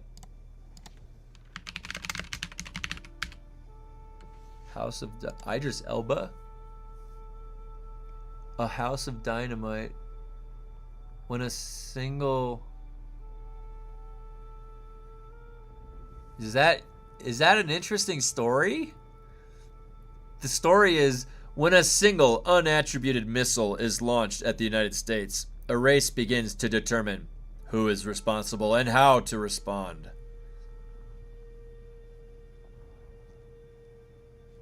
What? Why would they make a movie about that singular thing? What? I don't know. I never thought about that before until now. Is that going to happen? Sinners would rip off Dusk Till Dawn. Yeah, but I saw Dusk Till Dawn too. I think it was enough of its own thing. I think you go watch Sinners to see Michael B. Jordan acting. He acts as a twin. The ending was okay. I will say, we don't need to spoil it, but yeah, the ending could have been a little bit better. The build up, I liked the thing I liked about it was I liked that singing. I liked the Irish folk part. I thought that was badass. I was sitting there just like bobbing my head. I was like, this is a catchy tune.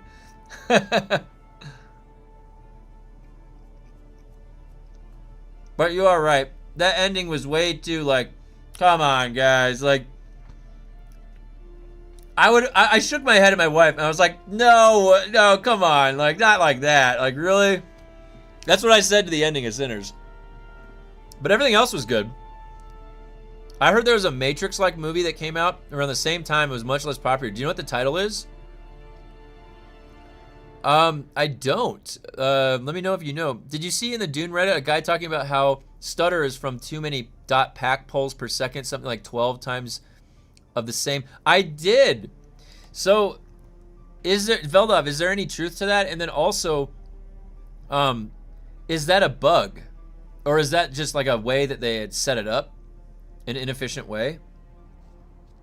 Do you think it would be a bug causing that much? And has anybody even heard about a bug like that causes that?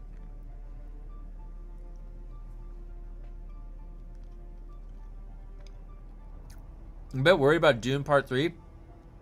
I think that I'm gonna wait and see. I actually I'm not sure what to expect.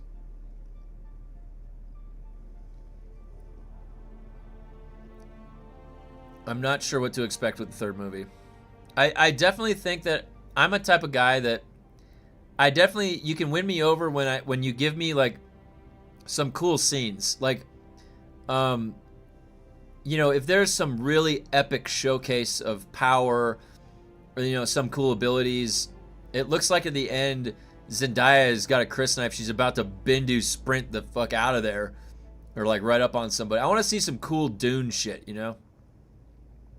Villeneuve is trying to do too much at once. Oh, we'll see. We shall see. You're kind of on this journey with a director. It's been like that. It was like that for, Christopher Nolan with the Batman movies, and we kept getting something slightly different and new. And out of the Batman movies, we got the Dark Knight. That was the second one, and then the Bane one was all right. I didn't mind it. I haven't pulled it up to see myself, but my guess is maybe they didn't replace poles in their structure, but keep spaghetti code adding them. I'm no UE expert by any means, but it definitely starts pulling. Maybe it makes sense then enough that that's what it was. Can you imagine if like the Dune game is compelling people to like solve the issues for them because it's just such a fun game to play? Did you notice that the Chani didn't have the blue eyes at the end of the trailer? It means she might go off planet. Oh, dude, off planet. That would be fun. Another planet. Every time I've been worried about the Dune movies, Dennis delivers. He's got this. Okay, cool. That's a good perspective. Hot take: The Dark Knight. Heath Ledger was a god. I mean, the thing is, like, it's subjective movie taste, right? I saw The Dark Knight like fucking 10 times, man, when it came out. You couldn't tell Kevin The Dark Knight wasn't good, man. He fucking puts that pencil in the guy's face. No, The Dark Knight was great. I loved it. But that's an opinion, and everybody's entitled to their different opinions about movies. Also, people have different tastes. Like, my wife has slightly different tastes in movies than I do. I look for different things. I read, Marvel comics. I love hero stories and shit. I like seeing, this gives different tastes. Do you lose the eyes? Oh, I don't know about. Yeah, that's an interesting point. I wish they would make a good Flash movie and stop making him look weak. One of the strongest heroes you'll think of. Oh, what's up, Tadkins? All right, let me put the Dune. We're almost through this.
Sorry, I was just responding to that. Okay, so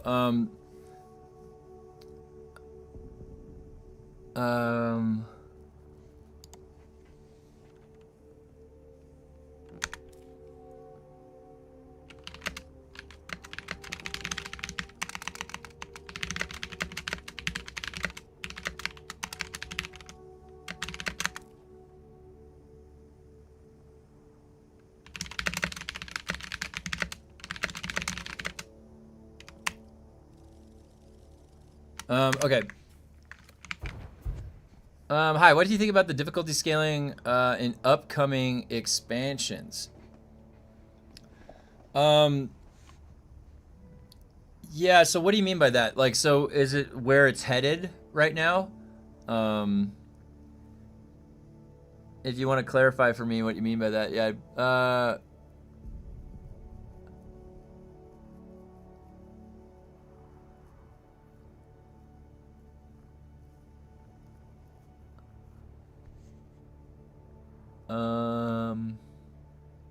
So yeah, is you lose? Do you lose the eyes when you go off world? Is that what it is? I didn't know that.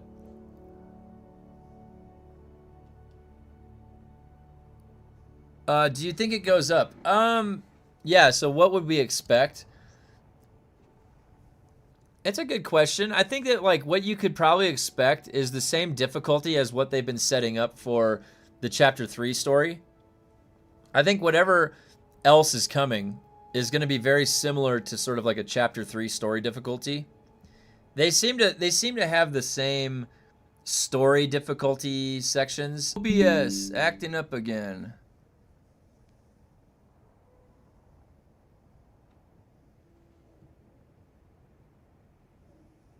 Are we back? I'm back.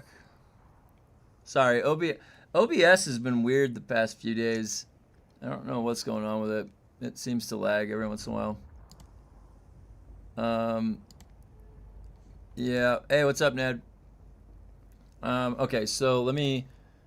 What was I looking at? All right. Okay, let's see what they're getting to combat. So we know that they're fixing that. All right, fixed an issue that caused dual blades to slow the character down after a block or parry. Characters will be able to start moving at full speed faster after using a block with dual blades. Oh, Big Trouble in Little China. Yes, I will. Actually, that's a good idea. Yeah, for an alert. Let me put that down in my notes. That's a really good idea, actually. Big Trouble in Little China. Alert. Jack Burton line. Yeah, that's a good idea. I love that movie. I grew up watching that movie. All right. So the grind and damage increase is pointless. PV side of things. Yeah, I mean so what you're saying, so you're gonna be in full graded gear and they're gonna release a new expansion, and so I see what you're saying. That's actually a really good thing to bring up. So back when they released chapter 2, we were already in tier 6. So when we go back to play chapter 2 stuff and it was in Haga, we just one-shot everything. It wasn't very fun, right? So now we're in graded gear. So if they release new content now, and we've never had graded gear before. Even when they released chapter 3, we weren't in graded gear yet. So then they come out with chapter 4 or something, and where is that? If that's an endgame, how far at endgame are they putting it? Do you have to have graded gear to go in there? Probably not. So then that means everybody with graded gear is going to smash whatever new content they bring out, right?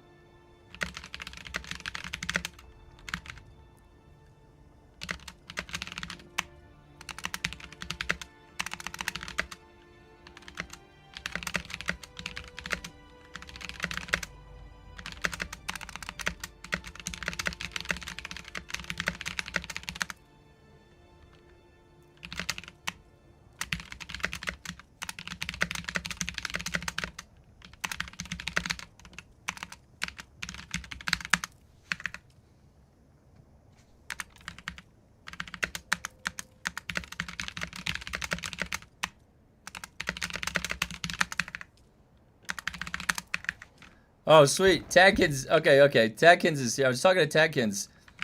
He's a good guy. All right, so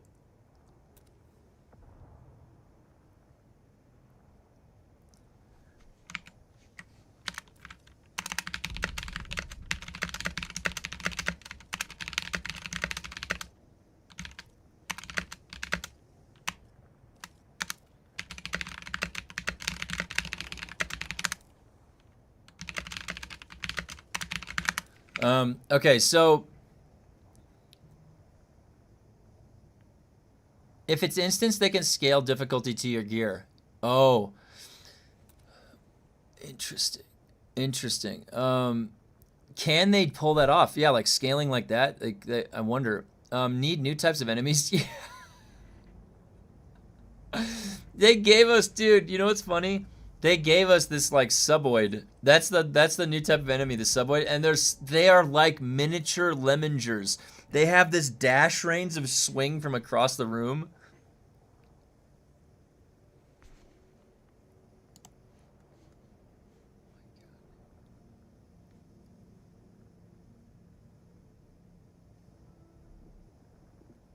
They have a swing range from across the room. They've got, wait, where did that go? My pop-up. There it is. All right, so post the log summary about the packs. Oh, nice. Let me check it out. Put it in general on Discord. Let me see. Let's see what he's talking about.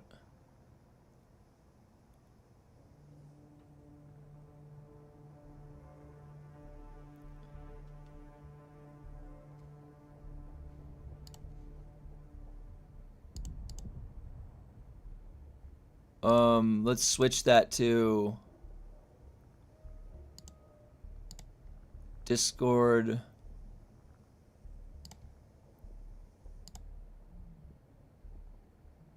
All right.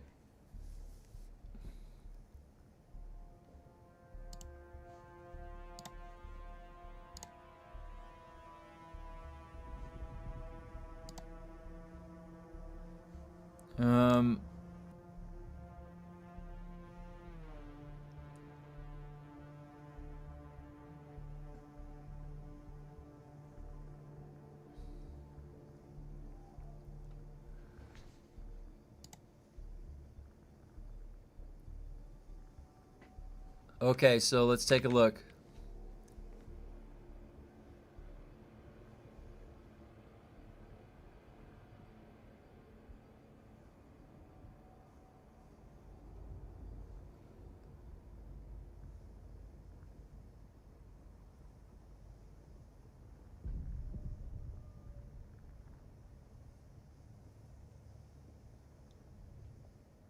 Interesting.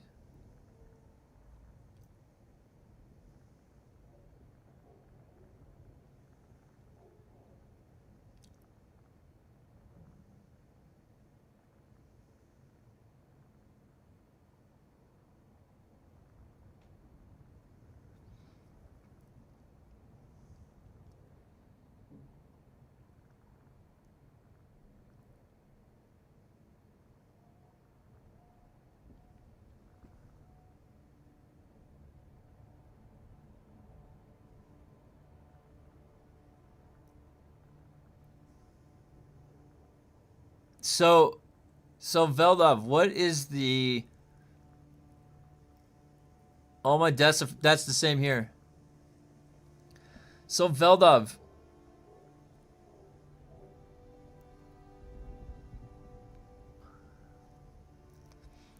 do they know this? What would be the fix for this then?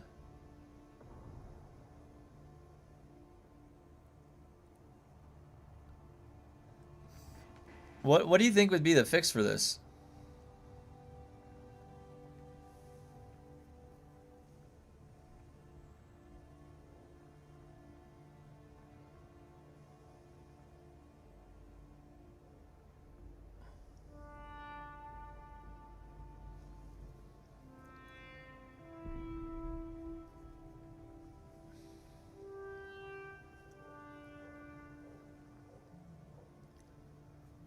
Network entity instability. Objects being recreated or corrected. Meshes missing and not ready. Engine forces cleanup and reinitialization. Game thread blocks.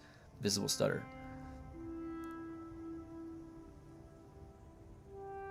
Classic Unreal Engine hitching behavior. The logs point to game thread stalls caused by object cleanup and replication behavior, not raw performance or storage spread. So it's a programming problem. It's on their end, not ours, right? Not on our. It's not on our computer end.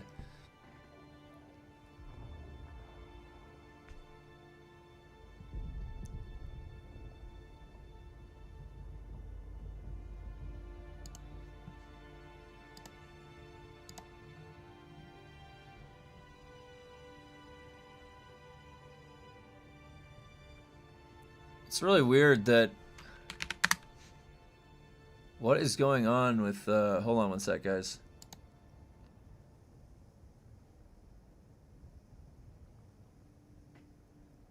There's something weird going on with OBS right now. I'm checking my my connection speed right now.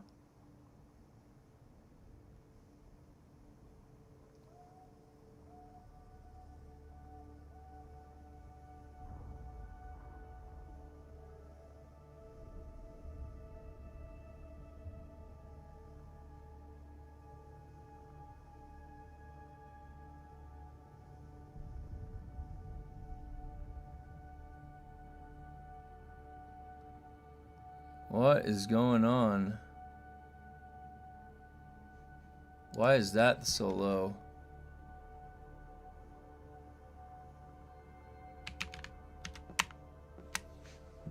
Huh. I'll have to figure that out later.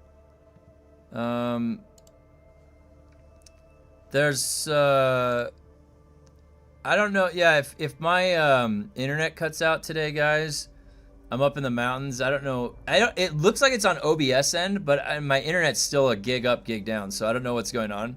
But if it does, there's something weird going on with OBS today. I can see the bandwidth just going all over the place. How they fix on their end? Stop constantly recreating, creating, correcting objects. Make sure assets are fully loaded before being used. Move cleanup work off the main thread. Smooth out network updates are applied. Simple terms, the game is doing too much to fixing itself during gameplay. It's doing all the worst possible time when frames are being rendered. Yeah, it's I apologize if it delays. I don't know what oh my god, you guys, when I was fighting Lemminger last night, that little shifts, jeez. They're gonna make me get used to this, and then they're gonna fix it. There's like no sound in the game right now. There is. There's a little bit of sound. Alright. But yeah, if I do cut out, I'll be back. I stream till 2. It's not, the weather looks fine. The internet should be good. If there's anything going on right now, it's either on like, 'cause sometimes like the OBS software has issues, and sometimes it has issues communicating to YouTube.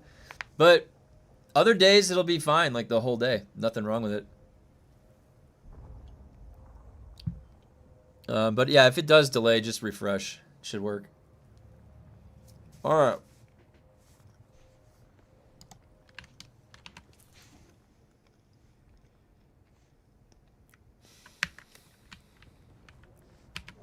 Missed opportunity with that range damage.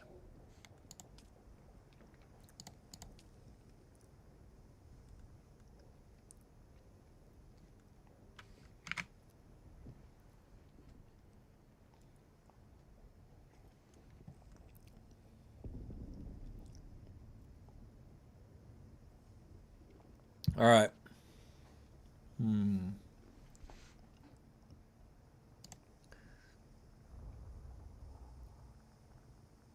Interesting.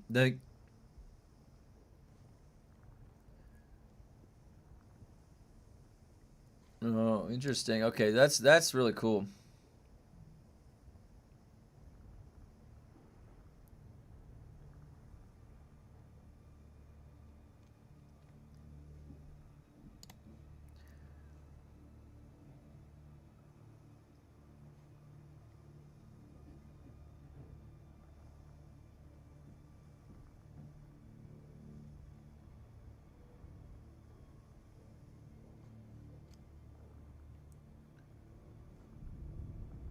Yeah, did you guys see I was doing testing last night?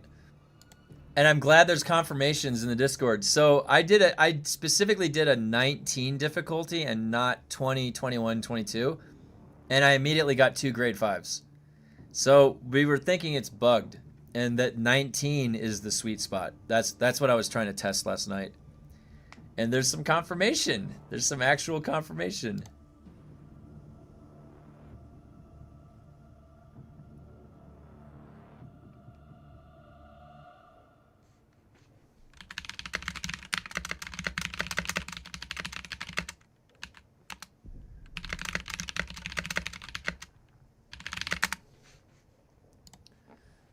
Afternoon. Hey, what's up, Jordan?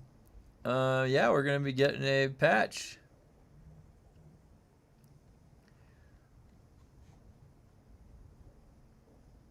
So they load a building, run logic on it, but do so before the mesh has fully loaded. Engine resets to correct this. The process restarts. Oh my god, dude. Valdov. No, do more iterations. Valdov. Is that why the mesh doesn't load in sometimes? Is that what's going on? It tried to run logic prior to the mesh load, and then the mesh load stalled. So you have to sit there and wait for the reset? Is that what's going on when the mesh doesn't load? Oh my god, dude. You're actually like articulating something that makes sense here. Nice, 79. Congrats. Congrats.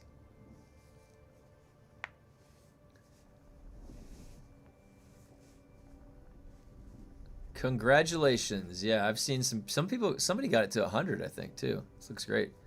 I think Grufus is at 70 something or 80. I know Blue Stang went up pretty high. Blue Stang was at really high combat, like 75. Likely. Oh man, that it makes sense now because I've had that happen where the mesh didn't load. Well, is that the right description? It's almost like the texture on the mesh didn't load. Was what it seemed like. Okay, I need to get my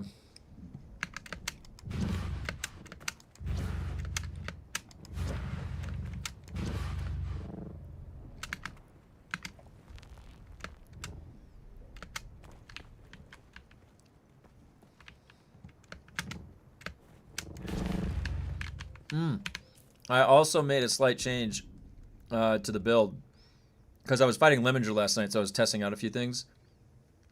And I put in discipline breathing over. Now I still have manipulated stability, but for the Lemminger fight specifically, I was doing that.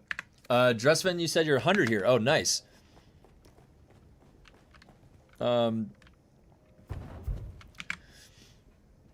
You said it actually bothered me to do my quests consistently. I'd have crafting at 100, but I detest daily quest. Yeah. I'm one of those people that if I have to, I'll grind it out. I'm no stranger to putting in the work, even though it's monotonous. I said I was going to see this game through, and I'm going to see it through, so I'm going to take it as far as I can, and I'm just going to be as efficient as I can with it. No, I feel you. The thing is like, I'm already, where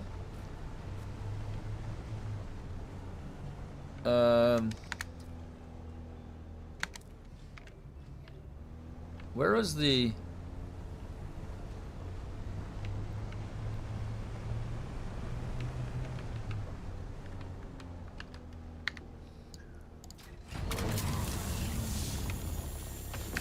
Um... 100 is awesome, and then you want to go 50, or you want to go sabotage. Oh my god, game. Look at this.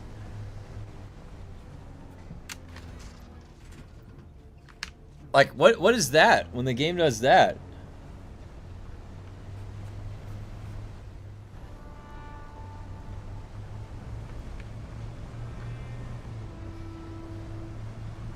Where are the batteries? Oh, there they are.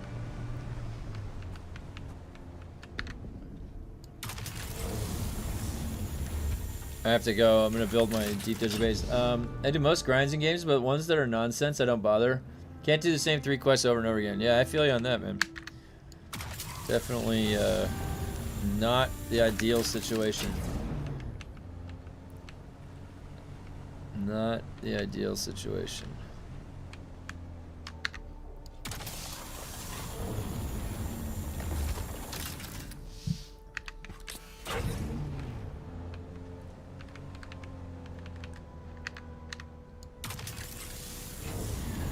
Daily quests are annoying, I'll give you that, but only because there are so few of them.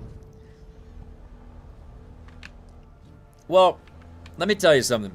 If the daily quest was like, complete 5 battlegrounds, alright?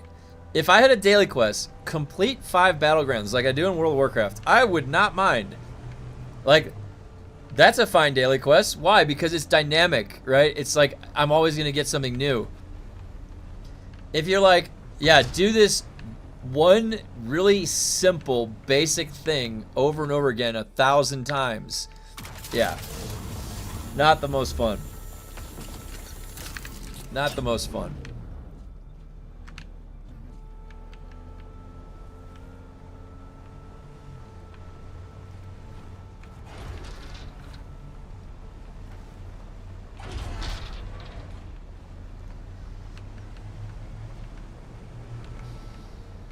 I don't think I need any scrap. Look at that big structure. There we go.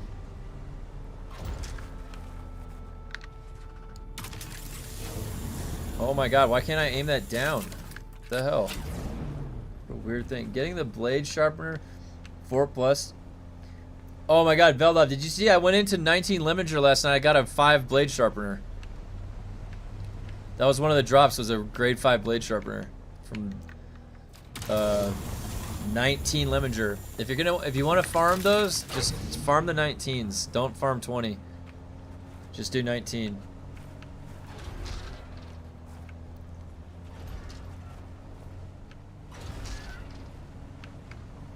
Ooh, I like that. Oh, cool. There's a little side structure right there. Look at that. It's like a garage. It's pretty cool. Pretty cool.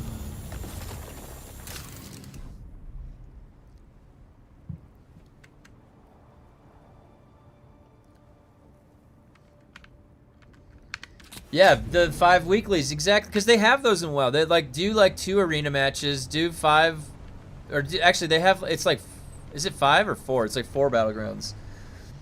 The only time during the daily grind is worth anything is during the double. Well, that's the only time that it feels good. And what is that relative value?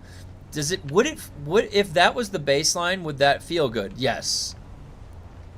I would argue yes, because it's a high enough threshold that it's going to be at least 2 levels instead of 1.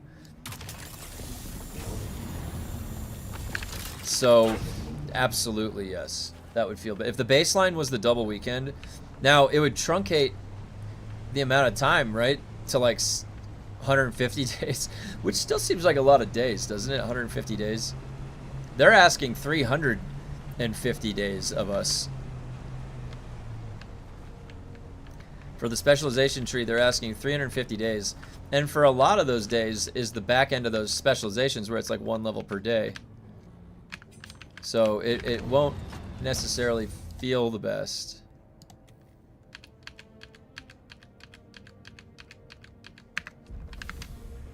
And see, that's literally the amount of resources that it takes to make my DD base right there.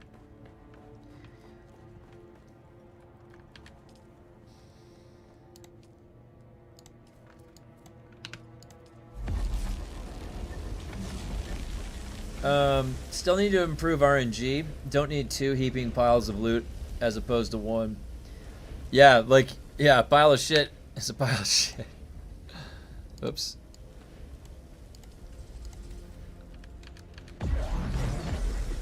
$1,500. Oh, it made extra, that's why. Alright.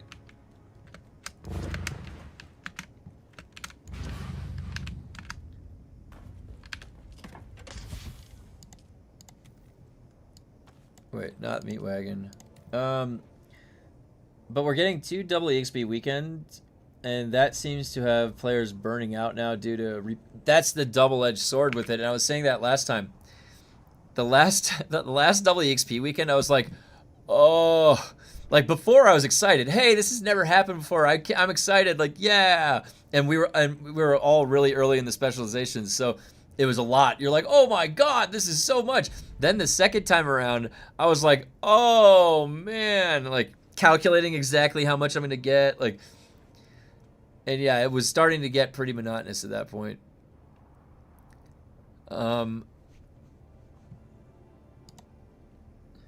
Uh, 150 days to max anything. Yeah, is dumb. But we gotta be. Oh yeah. Sorry, I read that. Imagine having like a 5v5 battleground, attacker defender to assassinate, protect house leaders. Yep.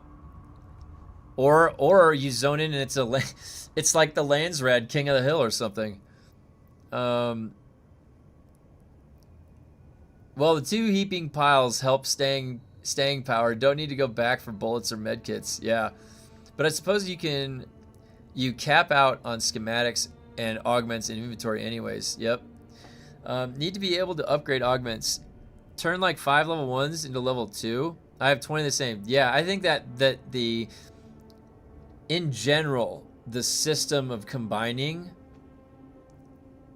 yeah, they even have to have it in there. They have it for the schematic augments, but they don't have it for anything else, I don't think.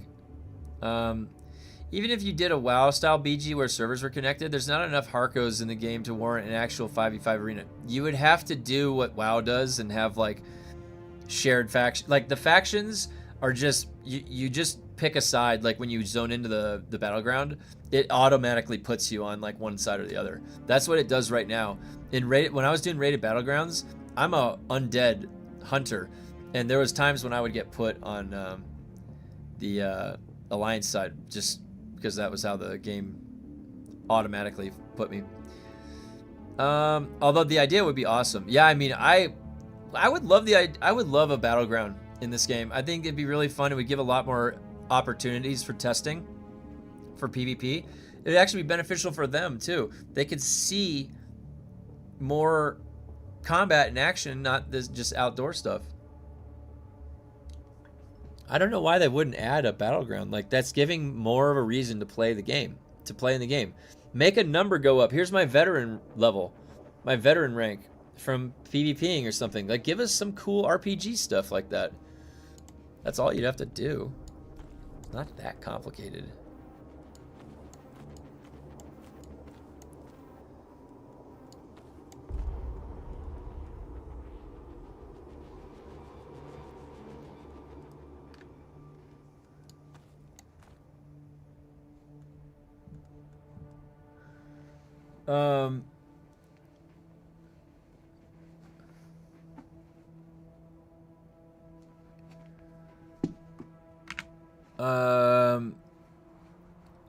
You can combine upgrade blueprints. No. We were saying that we should be able to.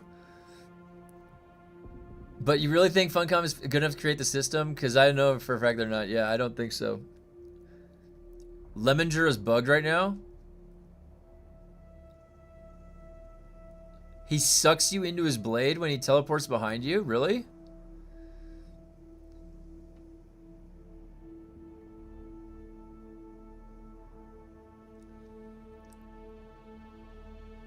I really hope that some serious PvP activity. Drivers arrive to the DD, give a reason to PvP, go location, and duke it out. Yeah, we've been talking about that for a while. Yep, I agree. That would be good. They definitely need to add incentive. There is no incentive. Is that granite? There is absolutely no incentive there right now.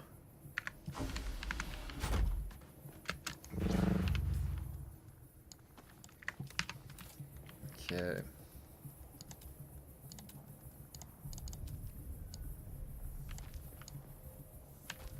So Lemonger's bugged right now. I'll go check it out in a little bit.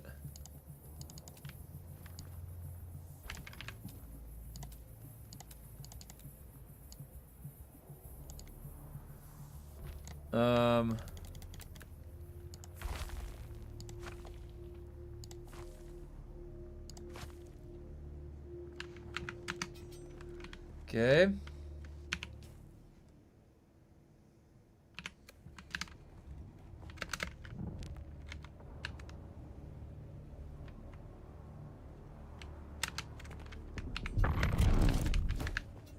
Oh my god, I went right underneath. Where's Shigawire?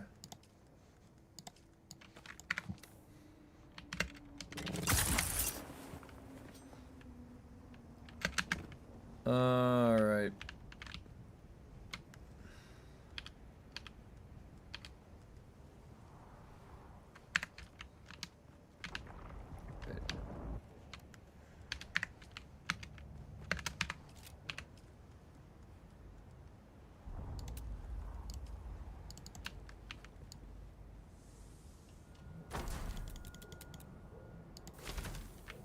Okay.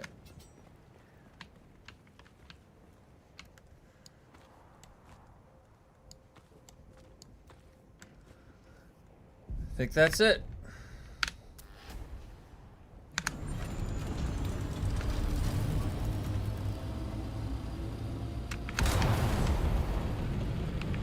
All right. Let me get to your comments in a second.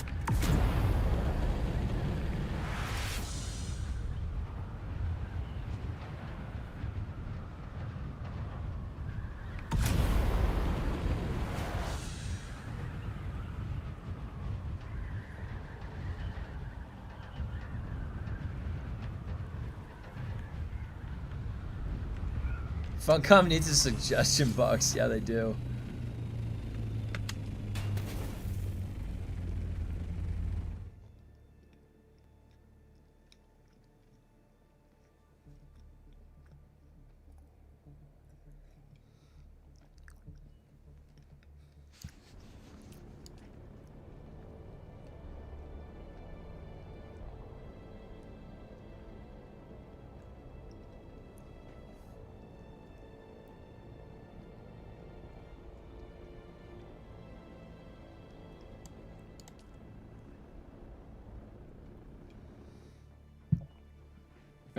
Should craft some of the goodies I left you and use it on Lemminger? Yeah.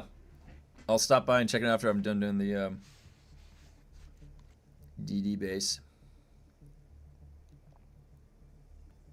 I will check it out.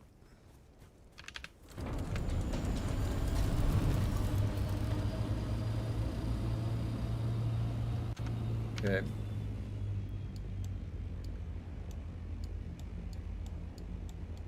No, not E3.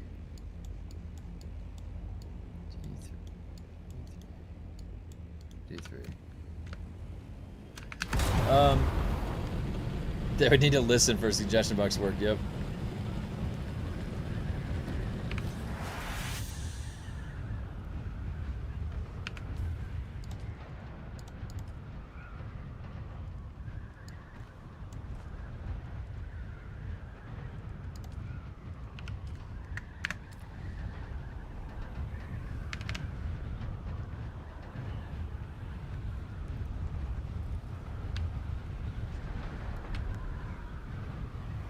I wonder if I can refill my coffee while I'm flying. Hold on, let's see.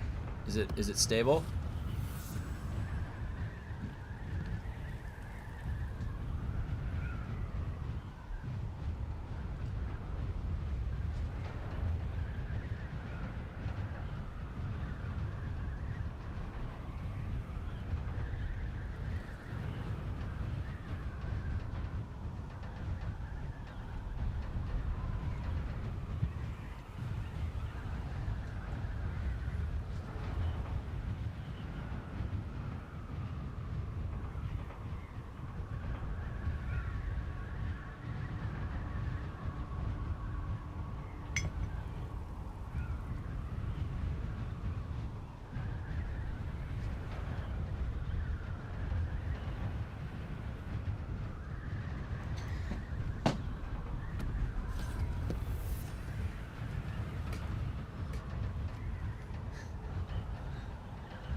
The dip and sip.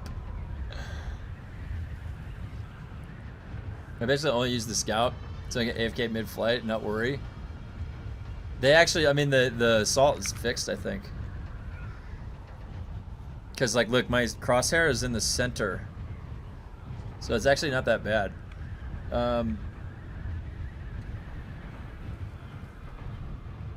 All right, where's my?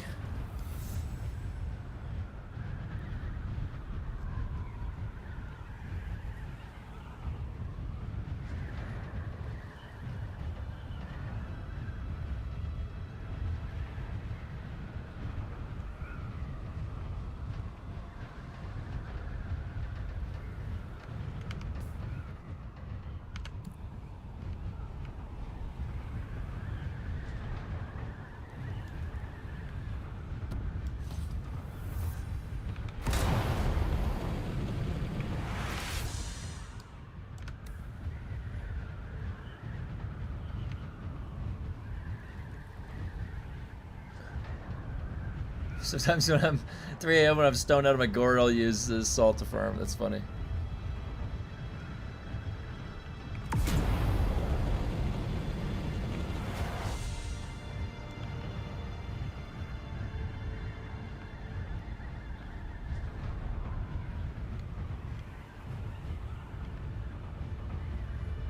You know, that would be a really good island right there to build on.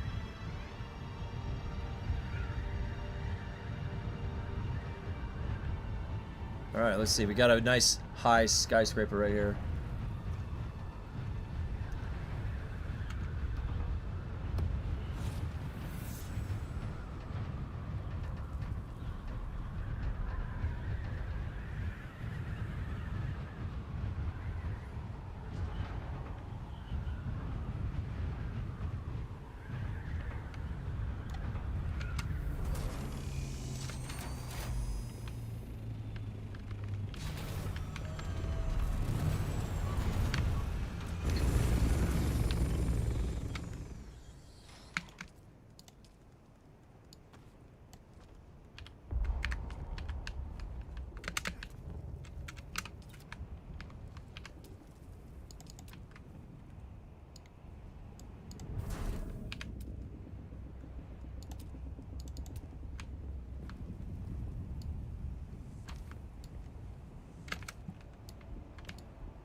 DD base, yep. There's there was PvP last week. There might be PvP this week. You never know. I might come out here for some PvP. It's been fun. I always set up my little, like, honestly, you can come chat out here too, so it's like I like just how much oh my god, it's gonna break so much, yeah. Absolutely.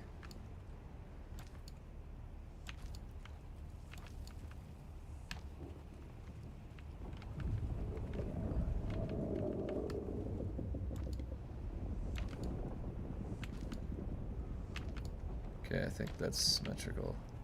Wait. Yeah.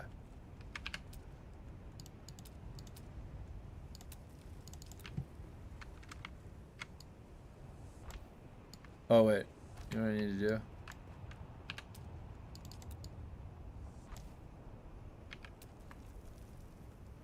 Oh, yeah, I forget about using the middle mouse button. 38 fixes and 3,800 more to fix.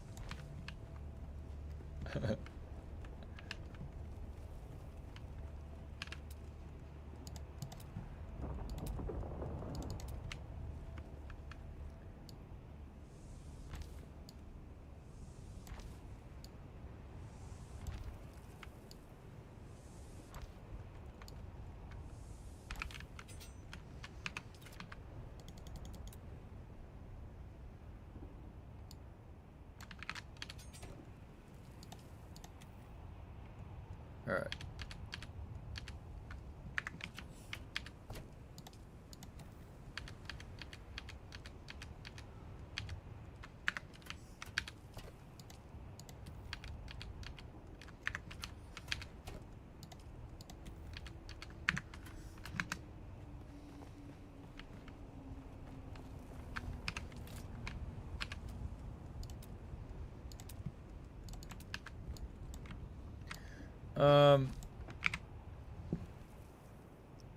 In fairness, there's a whole lot of fixes going on. PvP will remain broken for now, though. Yeah. PvP will always be broken. This game isn't designed for it. It's designed purely for melee PvP, and that's just not good anymore. I would love the day to come when they make melee more impactful. That's how I phrase it. Impactful. It needs to pack a punch, you know? Needs to pack a punch. We need some procs. We need some... I need a static needle that launches arcs of lightning. 30% chance to launch an arc of lightning at a nearby target that has a further chance to chain, right? So now I've got an AoE melee that can chain lightning. Like a chain lightning melee? Yeah, let's do that. What do you have to lose, man? Fuck it. I could think of a million ideas that would be fun, you know? Because I have been playing fun games my whole life. I know what makes fun. I mean, I think a lot of you guys do. You know exactly what would be fun. You're gamers. Gamers know what fun games are, you know? It's like crazy, right?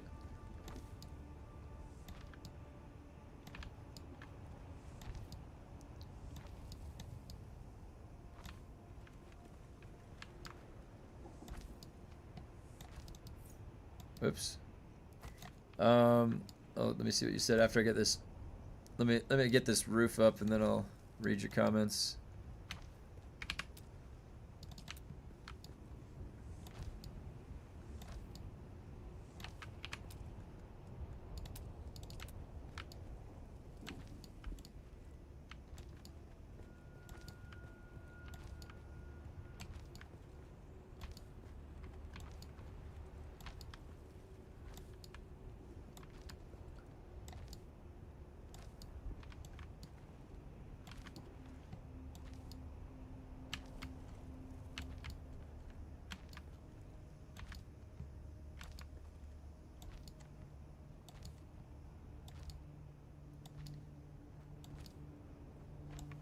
Okay.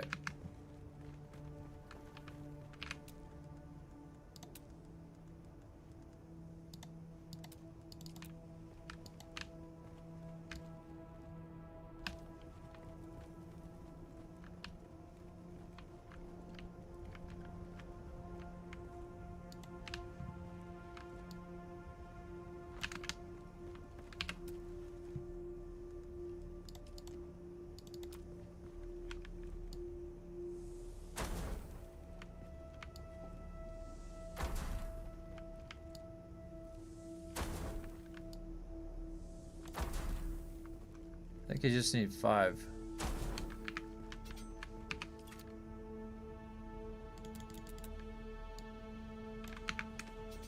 Okay.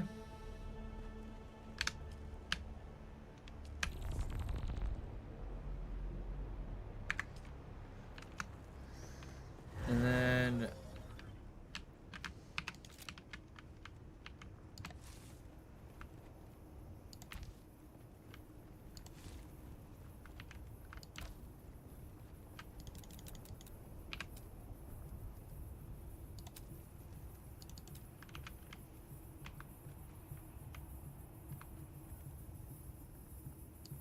why is that's slanted? No.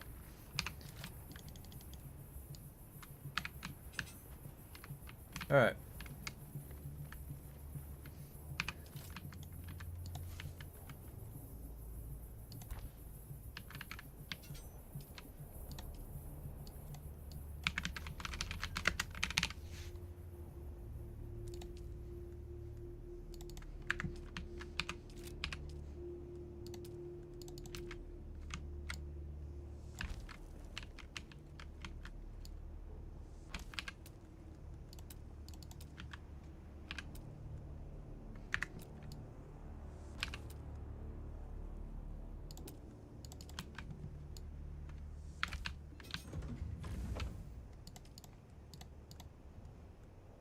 Okay.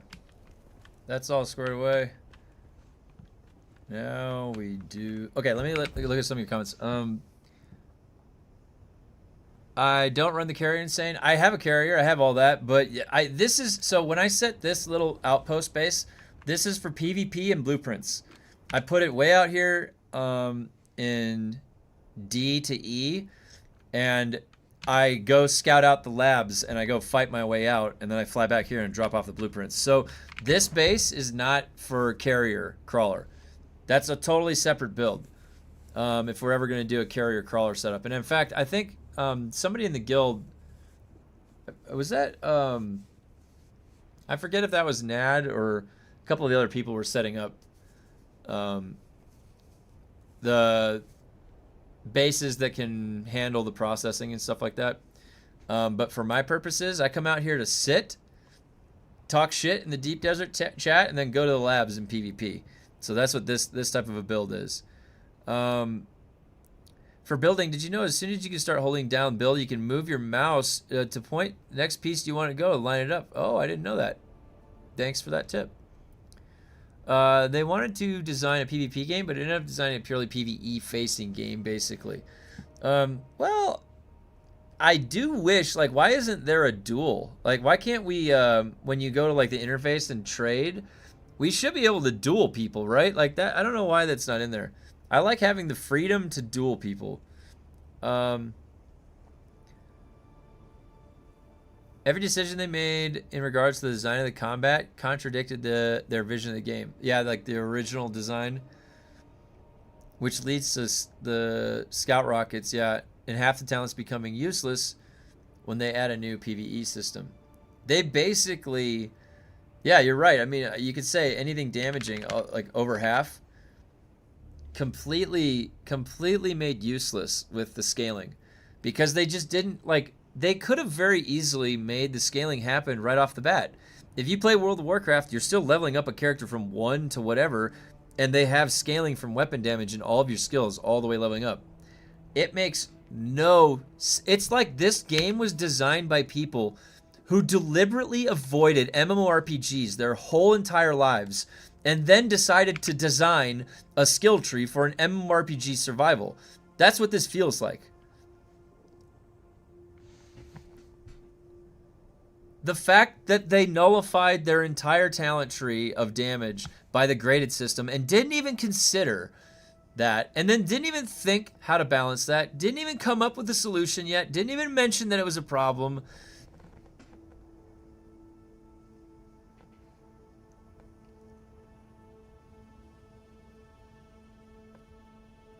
I just don't understand, man. Like, this game could be like 100 times better than what it is by just a few things changed. All of the actual melee talents are useless. It's not flat blade damage. Yeah, if it's not flat blade, that's all they have. The only interesting thing is this, and you have to spice up to use it. This should be automatic. You should always be proccing a double attack. Why not? And it's not even a double attack. It's like 57% of weapon damage. It doesn't even say that anywhere. Where does here, look, where does it say that? Oh, it does. Oh, they added the tooltip. 70%. Okay, but yeah, that should be on all the time. That should be on all the time, guys. Prescient Strike, it should be called I'm a Sword Master. The Master's Blade. Right? Name it, I'm a master now of Sword Master, and I can do a double attack.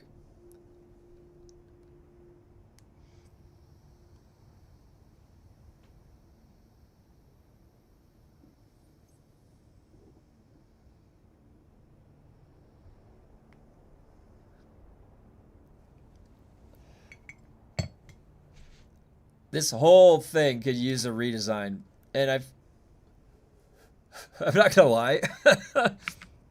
Didn't they do that for Conan Exiles? And then you got the the current thing that is there for Conan.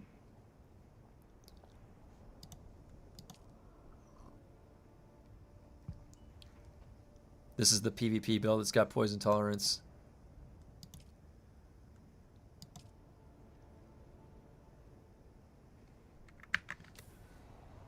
Ooh, look at that. That looks pretty. But you know what doesn't look pretty? This. This giant 3. Oh, I should make this open to the guild.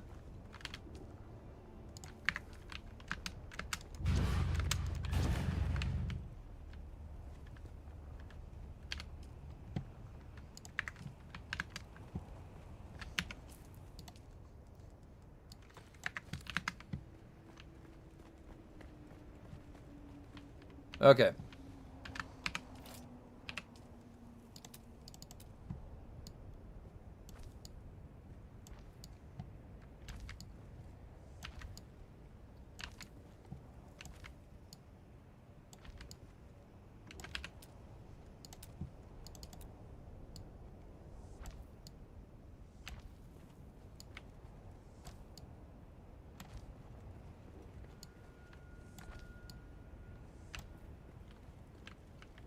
Okay.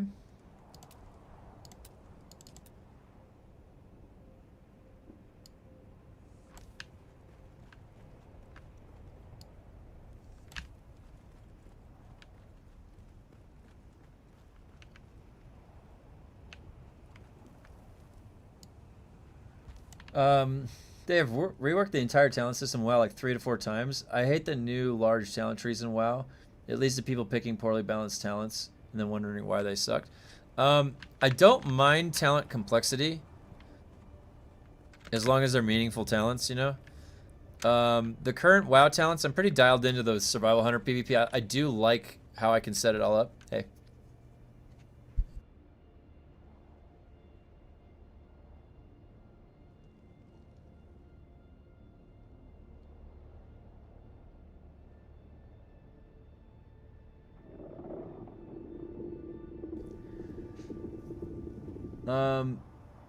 I hate the illusion of choice. I mean, the thing is like, oh wait, where's my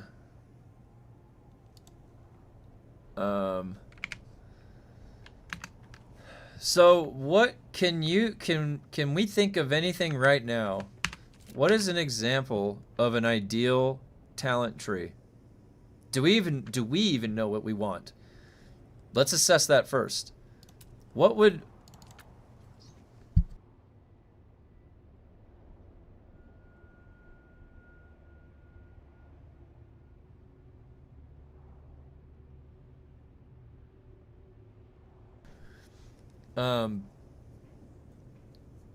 so yeah, so what would be an example of a good talent tree? What can we even find one example? I think the current WoW ones are not terrible. They're not the best because there's inconsistencies. Some of them have like more options. So it feels like it's lopsided with some of the classes, to me at least. But what is an example of a good skill tree?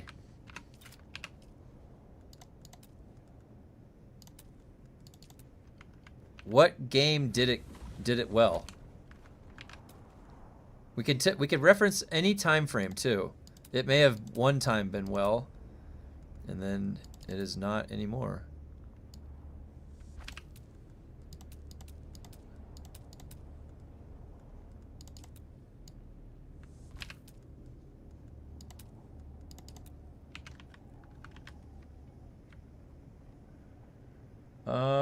Let me look at what you said. Hold on. I wish I could put a little rug in here.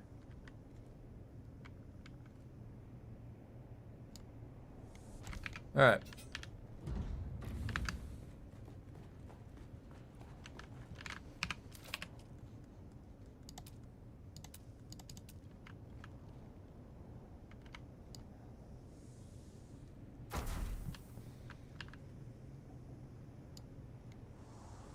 Okay.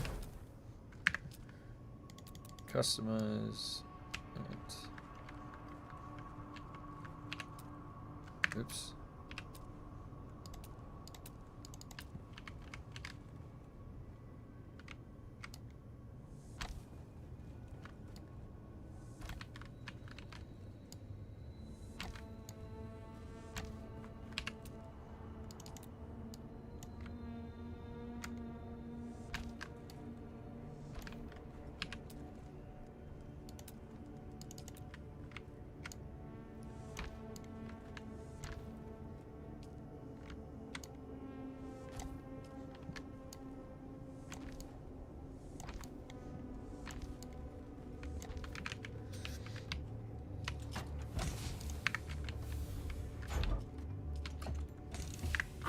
Alright. Now, the lighting.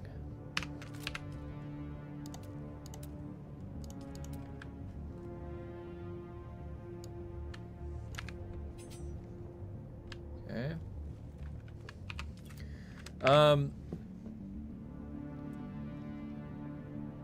Path of Exile is far too much when it comes to talent complexity. Yes, I would say that that's too much. The only thing, like, Path of Exile, once... It is very difficult in Path of Exile to start blind and come up with things from scratch. The nature of Path of Exile is it's like a shared complexity, and everybody's on the same boat, and you're sharing information with people, and then you'll have outliers rise up based on the RNG of the drops that season and how you know how to navigate the crafting. So, but approaching the talent system without prior knowledge, you would just be missing. How would you know? You'd have to test everything. So like there's a chance that you would be missing a knowledge point of like how to set that up. Now, after you spend enough time in Path of Building, like you're sitting there, like I'm sure there's a carryover, so you only have to figure it out once. But true, if we're talking about just in terms of what would work best for an MMO, yeah, PoE would be on the too far complex side, and Dune would be on the far too basic side. Oh yeah, that's a good idea. That's a really good idea. I was using the wrong door. I didn't even think about it.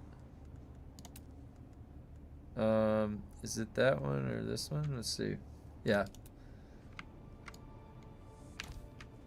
Oh, I have to move it.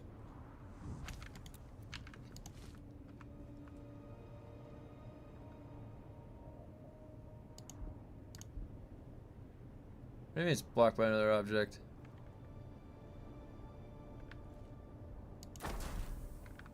Shit.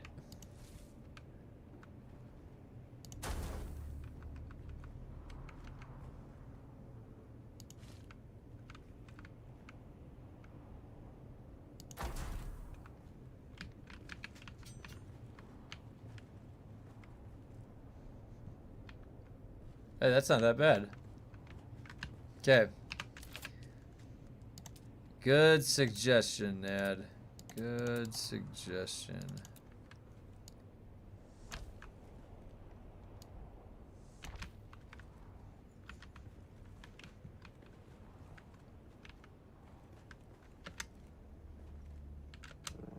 Okay.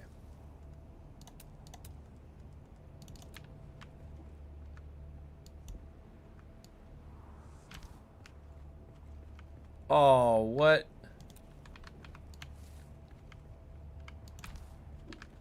We need symmetry.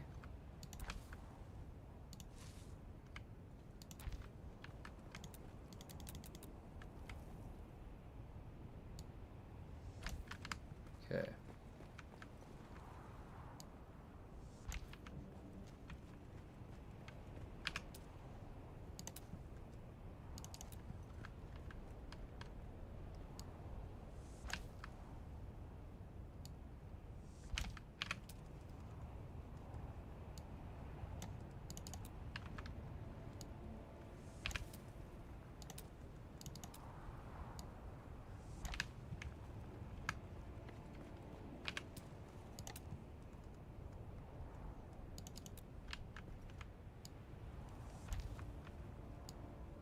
Why can't you dye the furniture?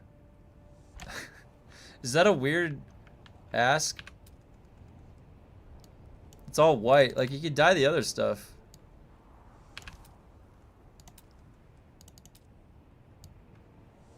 Alright, let me get my ship in here.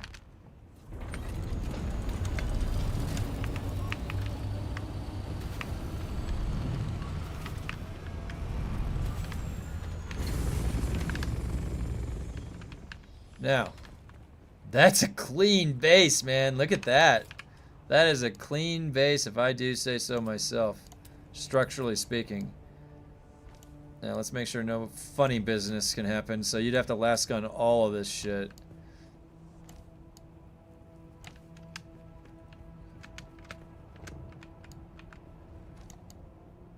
Nice firm base. All the way to the root. Nobody's gonna be last gunning the foundations of my base. Alright.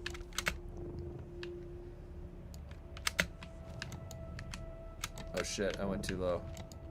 Oh god. Nope. Oh! Look at this little launch pad. This came out, I like the way this came out. This came out good this week. For some reason. Whatever this rock is. Let me look at some of your comments here.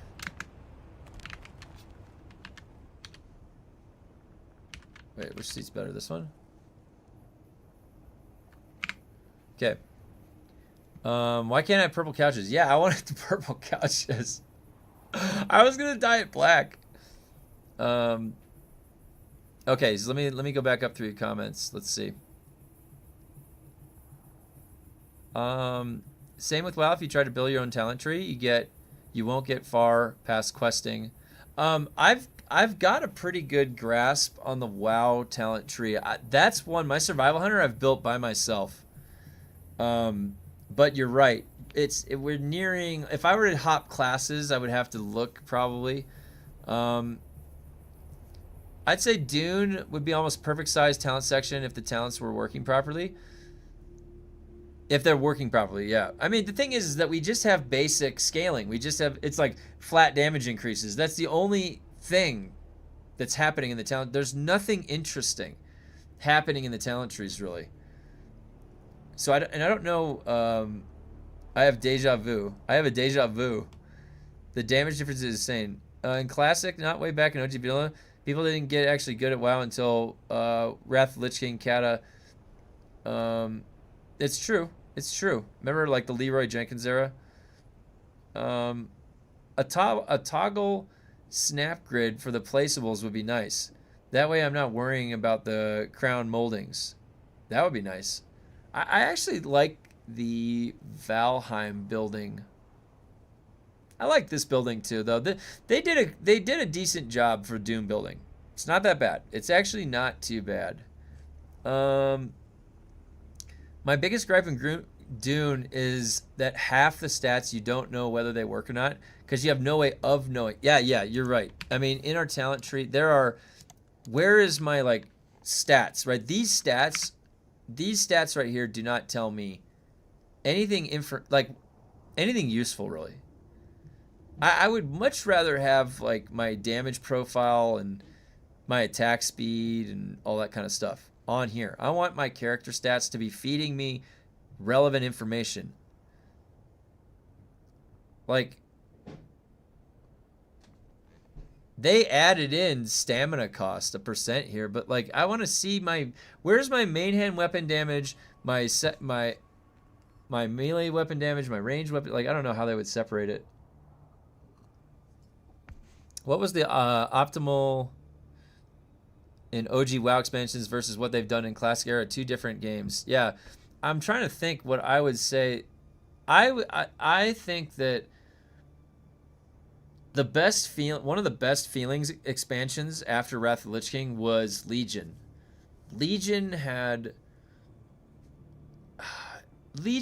sort of like Last Epoch skill tree built into the Legion weapons, and the way that the Last Epoch, where you kind of pick and it changes what it does, that's pretty good as far as a system. It's got player choice in it and some control.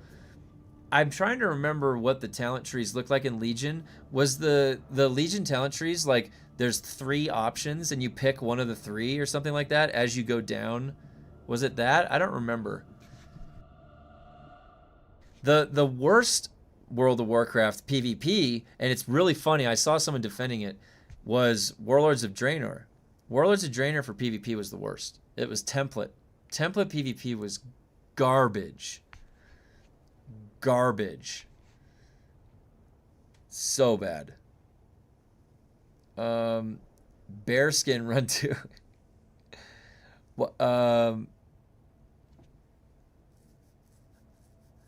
Rated, but see, rating was different. Rating was not the template PvP was bad.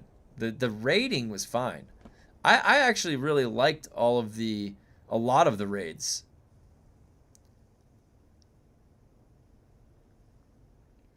The raids have honestly, from my perspective, one thing that WoW always does pretty solid is the raids. They had 3x5 talents. Okay, that's what it was. What's the best game you've played with mods? I would say I like playing Darktide with mods. I like playing Terraria with mods. And what else have I modded? I wanted to do the seamless co-op for Elden Ring. I wanted to mod that. I've actually done like on Nexus mods. I have an account and I've been modding games for a while. I mean I have full control. Like I'll do for testing purposes. There's certain things that you use WeMod for. A lot of the speedrunners use WeMod or third-party hack control systems to speedrun test and test the mesh layers and just different things like that. So I have full capability myself in games the same way. All single-player games, I can take them apart, hack them, mod them, whatever. I like doing that. It's fun.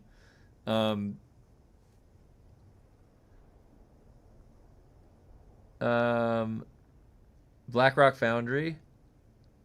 Yeah, BlackRock Foundry was pretty. I actually remember that. BlackRock Foundry was pretty cool. It was pretty cool. Skyrim. Oh yeah, Skyrim. Skyrim has a bunch of good mods that you can do. What about you can mod Baldur's Gate 3, right?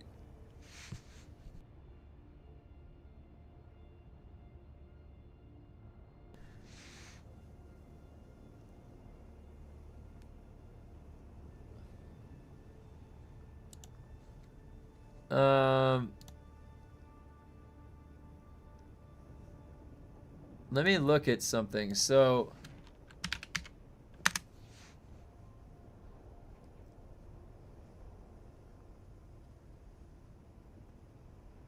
the most recent game that I modded was Darktide.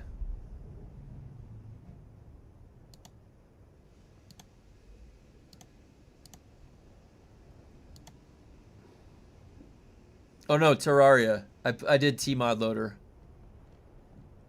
That was done through a different interface though. Did you see my previous messages? In line with it. Oh, let me see. Let me see. Let me see.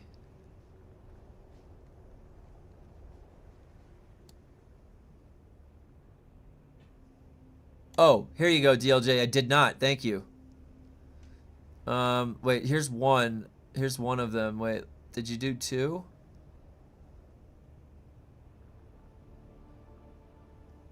Okay, so here's your first one, DLJ. So with the extra skill points, the best approach would be to add 4th upgrade to the skills to improve them.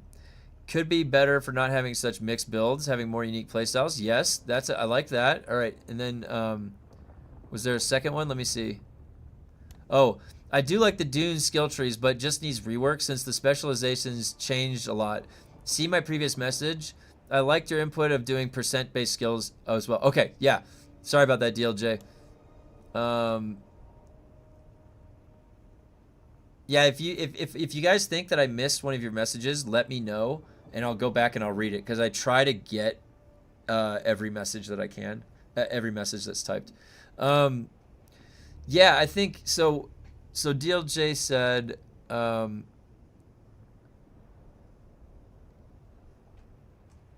where's the first one?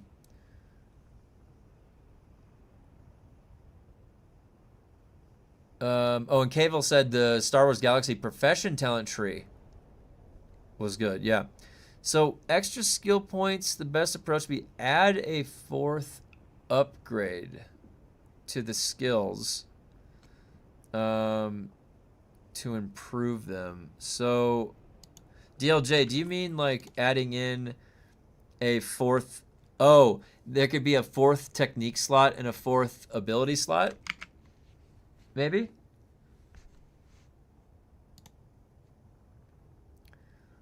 Um,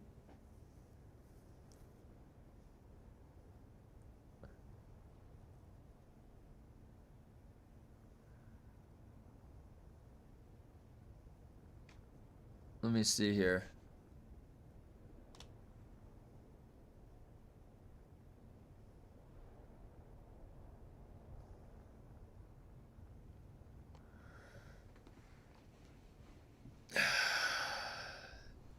No, we currently have 3 upgrades. Oh, I see what you're saying. A fourth diamond. He is saying add a fourth diamond.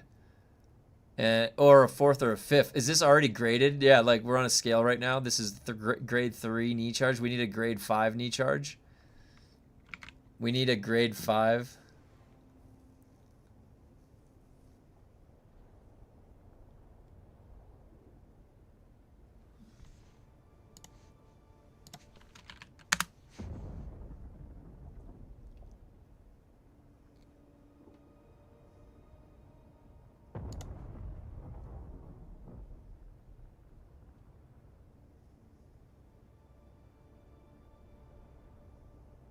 Yeah, most abilities are utility.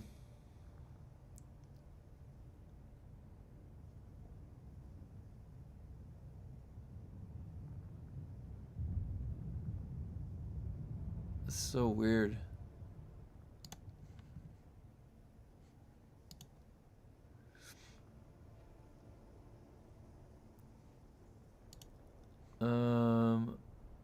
So I don't think we're any closer. Like, what is an ideal talent tree? So this is kind of what we've got, right? They could add more diamonds. Sook Doctor, Thopter Pilot. That would make that interesting. And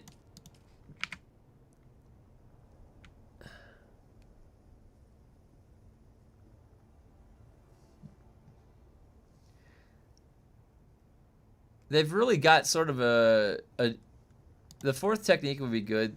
I think a fourth technique slot, a fourth ability slot, and then yeah, another diamond. They've also got this geometry. Look at this. Do you notice that? So there's a geometry. Look. This has the diamond on the right. This has the diamond on the right. This is now in the middle. There's no diamond. Now this is the diamond on the left. The diamond on the left. They did like a geometry pattern in the skill trees.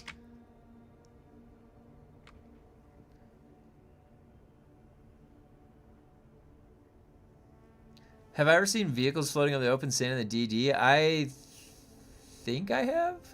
I'm not sure. I feel like I have. I must have, right? It just doesn't fit. They already designed healing. I don't understand. Well, are any of the spice activated skills we're taking at the top levels? They are. Less so now, though. Like, so back in the day when I did the deep desert labs, so what would happen is I would spice on the clear. The waves in the deep desert was the clear in the labs. So having Bindu dodge was good for getting slow blades off if you're getting shot. Having precise parry was good for the break points because there was no scaling damage. Now, the only real, like this one, prescient strike is worth it. This reflexive reload is worth it if you're taking the range damage setup. This is good. Shield overcharge is good. This is really good. I don't know about these. I've never gotten a direct use where I was like, man, I was glad that I had this. I used to run with these when I was in the early stages of the game, but Screech. So Screech actually interrupts your group mates too, unless they fix that. So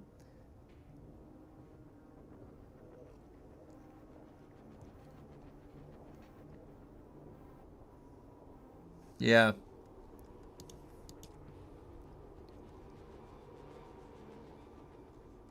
This one, so the reason I slotted this out is that I was realizing when was I ever getting to use this? I'm only spicing on the bosses. So for the and for dueling, this is a dueling sort of a dueling setup with poison tolerance. I wasn't needing that anymore. Now there are some other builds though that will still use that. The shield damage increased talents in the Mentat and the attack avoidance, yeah. Healer class tree, that would be cool. Are any of the spice? Oh yeah, sorry, I just read that.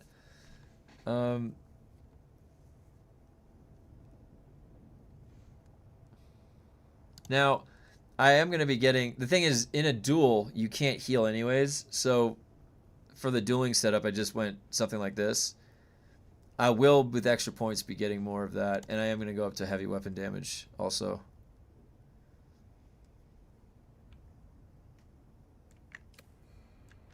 Nice, calm day in the deep desert. In the super high labs, you got to spice the waves too. I could see that. Why? Yeah, I mean, like if the clear takes 10 minutes anyways, I could definitely see that. So in that sense, the precise parry would still have a benefit. In that sense. So let's take a look at... We've got the patch tomorrow. Let me look at my Discord real quick.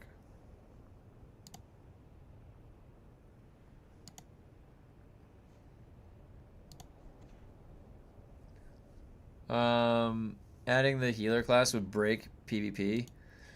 Well, that's the thing, is they would have to make melee like crazy, and they would have to make melee crazy. Then you'd have a reason for a healer. And honestly, if they made a tank, like a tanker would be cool. Some guy just shooting, regenerating his shield, like shooting while he does that. It would turn into New World PvP where two super gear people are wet noodle whacking each other. They would have to have things like Mortal Strike, like they have the healing, outgoing or incoming healing reduced.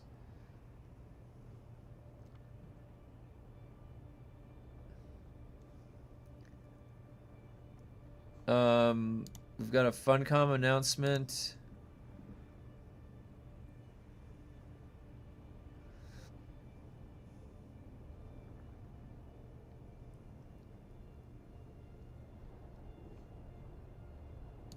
Yeah, it's sad to see what happened to New World because it had just seemed like people were finding it fun again, and it had some popularity come back to it.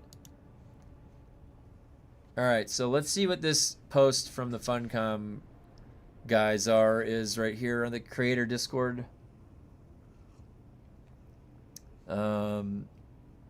Conan Exiles Complete Edition.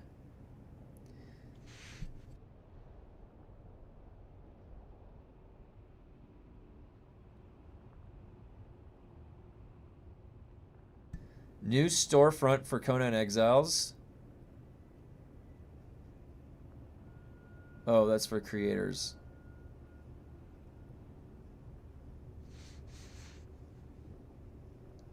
Conan Exiles Complete Edition? Was that... So they bundled up Conan Exiles again. Oh my god, it's on sale. 75% off right now. They are pushing the sales right here. Where's the complete? Yeah, Complete Edition bundle. $61. What? $61 for the Conan Exiles.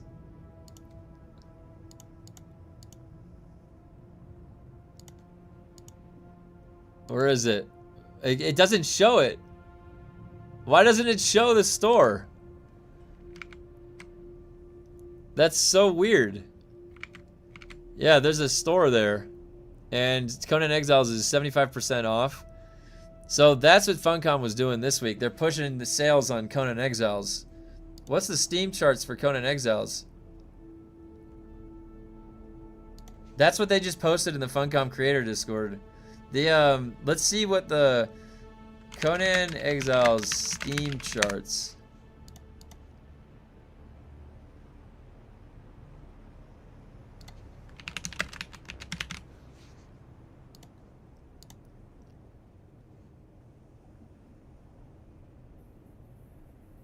Conan is way older, so it's going to be better. There's 6,300 people playing right now for Conan. 7,400 peak. It's right near. Dune has 2,000 more players than Conan. I played Conan. The thing is, Conan can offer. It's like. You know what it's like? How Valheim just gives you all the freedom. I can make my single player game. I can have a dedicated server. I can do whatever I want. Conan is like that. Dune, you can't do shit for like control over a server. You can make the storms happen on the private servers.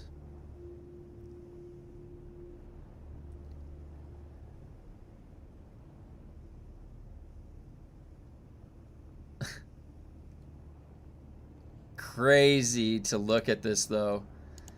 Crazy to look at this.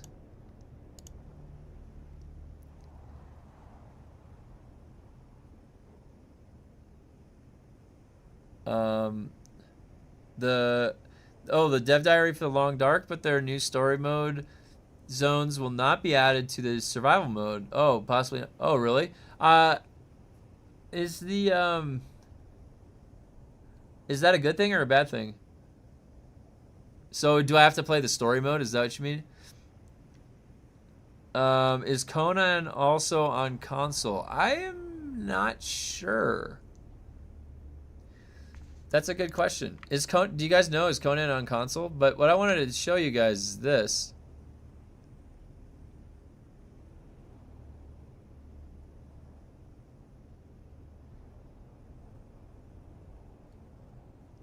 What happened in October? Was the Crippling Strike nerf and the repair glitch in October?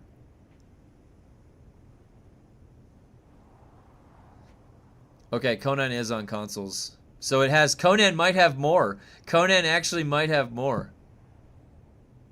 That's a huge L for the Long Dark. They have zones that are only in survival and not story, but have never not added story. Oh, okay. Private servers requiring a monthly fee is crazy work. They can be set to PvE or full PvP. They did something in October that pissed people off, that chunked 23K. Because, like, this, you could argue that, I don't know, like, still having 100K, then you lost another 67K. July, August, that's when they were on vacation in July, and they came back August 4th. Repair glitch was October.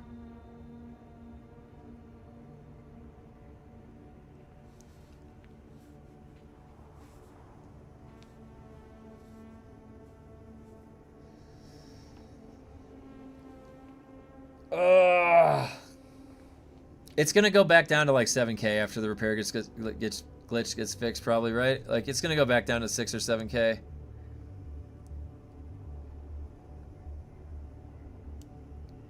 Oh, DD loot. They made the DD loot pointless.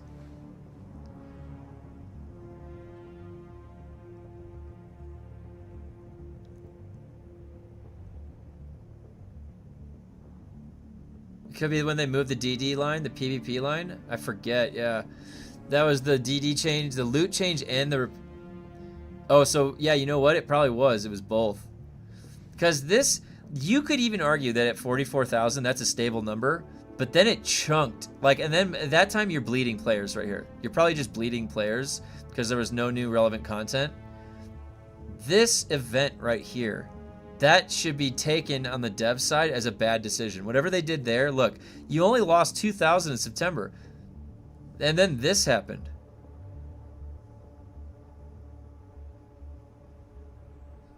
So they did something between September and October that chunked it. Boom. This was where there was hackers and they were on vacation. They probably weren't helping people that needed help. There was probably 1 million help tickets that couldn't get fixed. And this is where you lost the majority of the player base, was right here. Guess what? They got back. Iggy got back from vacation August 4th. Remember? In his Discord, he says, on vacation till August 4th. Right here. So... good job, guys. You launched an amazing game and had no support for the players. and you just lost like all the player base. All right, then you could have kept 100K. You could have even kept 50K, right? Look at, they were almost keeping 50K, and then look, chunked.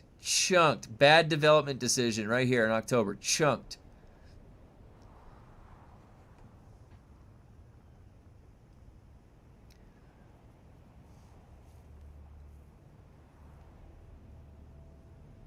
Definitely could look at this and analyze decisions and what led to stuff, you know.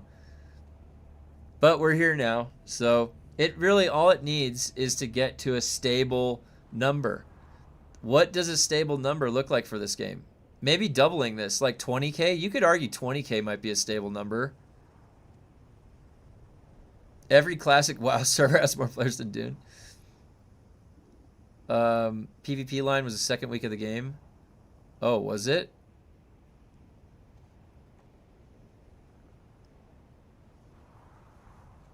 And they had a free weekend.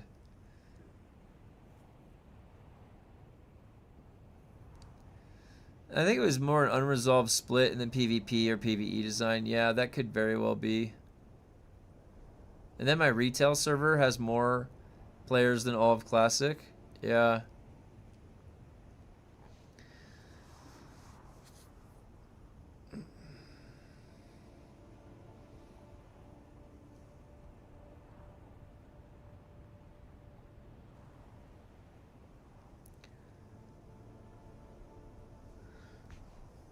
Well,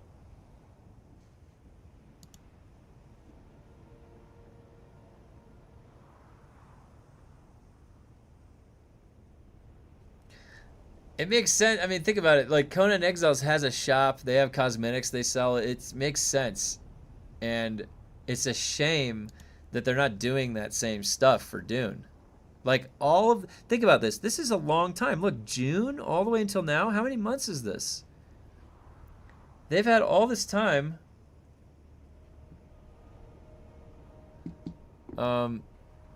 They've had all this time to add like relevant new content. They don't give patch notes before patch. They stealth nerf buff things, and bugs were in the beta are still in the game. They don't fix things that matter most, like skills not working or FPS issues. That, I don't like that behavior of undocumented patch notes. Why is that a behavior that this developer group has? Why is there anything occurring that is not documented? That makes no sense. Like, there should be a thoroughness to the process, right?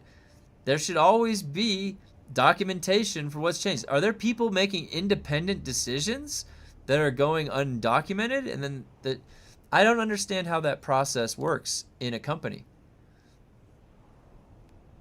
October was Crippling Strike nerf and vehicle recovery, and the Doom Man set debacle. Nice. I could go back actually and look at my videos and see what they were. I wonder if they have contractual obligations with IP for content release timelines, which means they have to focus on content release even when it contends with mechanical issues. Could be. Conan Exiles Game Shop was very late. It didn't have one until 2022. Oh, Galadorn. Okay, that's actually a really good piece of information. So that gives us hope. Maybe Dune is just down the line. Maybe it just takes them a while to make stuff. Or have we been painting the wrong picture of Funcom? Does Funcom always have the same core people, and then they third-party hire contractors when they make a larger scale development, and then those contractors go away, and then they still have this core group that's there? Is that what goes on at Funcom? I could see that happening. So the big game of Dune had multiple contractors, or even a company that was contracted to work with them for certain development aspects, and then that goes away, and then they have their team left. That's the same team. It's their Funcom team. I wonder if that's how they do things over there. And then there's, yeah, not to mention what contractual obligations there are to the Herbert family.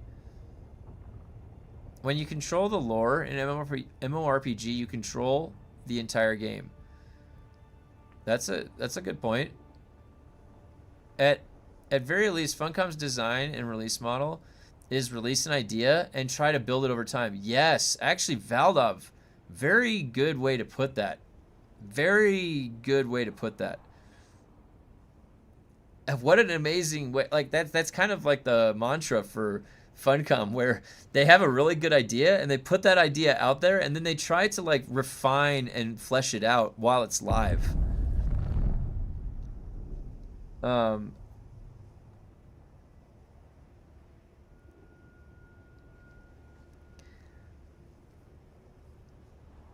That's interesting. Yeah, because even back in Age of Conan, there was a lot of great ideas, and it looked cool, but it was very buggy. Like to the point where in Age of Conan, I remember on my barbarian, I could one-shot people because I would just jump in the air. You jump in the air when you complete the combo, and when you land, it would do all of it at once. But the TTK sucked for compared to some of these other classes. Like barbarian was already having trouble. So I was like, dude, I can finally get kills now in PvP. I would just jump over and one-shot people like standing by a vendor in a town or something. It was so funny. They nerfed the hell out of that. What have you been looking to forward to with the 1.3 patch? Oh yeah, did we get through all of this? Hold on.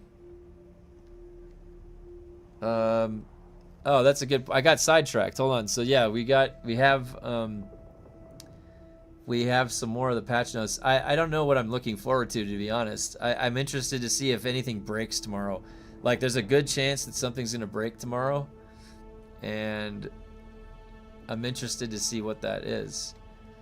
There's no way it goes smoothly because they had to take off and separate out the transfer stuff. So I don't know. That's another build that they had to load out. So, anyways, fix an issue that wouldn't allow flurry animations to be canceled when using dual blades. Fix an issue with a battlefield vision impression state was only displaying health and archetype. How about the bug where the battlefield vision breaks and doesn't work? To have something to look forward to, they would need to add something new. Exactly, Sparkle. Exactly. That's exactly right. We need some new stuff, which means double EXP weekend inbound. Yeah. Oh my god. Something's gonna break tomorrow, so we're gonna get a double. Yeah, clear your quests. Make sure you got all those mnemonic recollections done.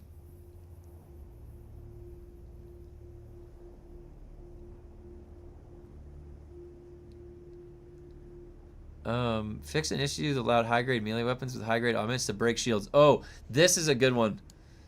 So that means they're probably going to break melee again, right? But this is actually a good change. This is because this is a bug right now. The melees are breaking shields like crazy. So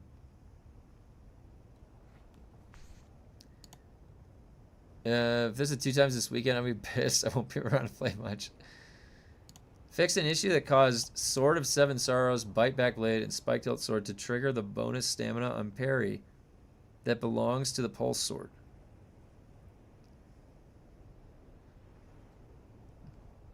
Fix an issue that caused NPCs and player shield damage output from melee weapons to scale in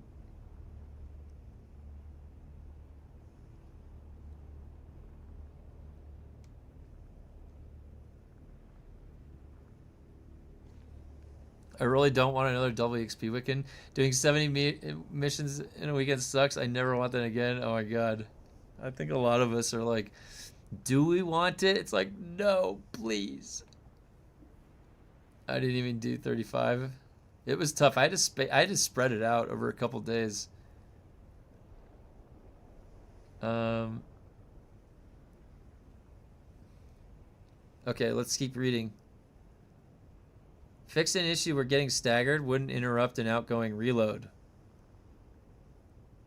Fix an issue that caused NPC and player shield damage up. Oh, I already did that. Wait, what? What? Is this a duplicate line? They put this twice. There's typos in the freaking patch notes? Why is this listed twice? That's sloppy. Come on, man, that's sloppy. Just delete the extra line. Why did they do that? They made me think that I read the same line twice. It's just actually in here twice. Because it's an error. It's a typo. They put a typo in the patch notes that's 2 sentences long.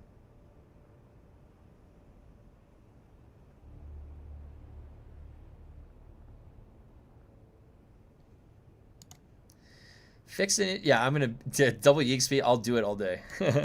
Fixing an issue with the combat behavior masquerade and the dueling ring where blood letters would be used would pause occasionally.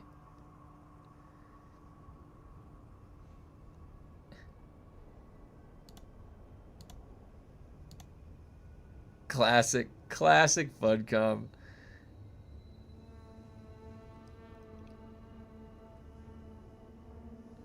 Fix an issue where we didn't proofread our own patch notes.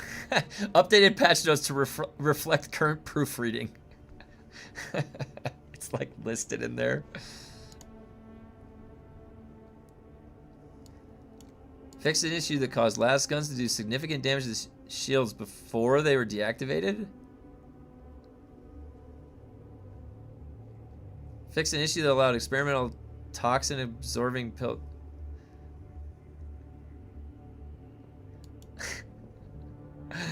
Funcom saw one guy somewhere, but bam, WXP week. Funcom saw one guy somewhere take two toxic pills, and they're like, an alarm goes off, like in like some hidden monitoring room that Funcom's got. And they're like, boo boo boo boo, like Fun detected, like he took 2 toxin pills, sir.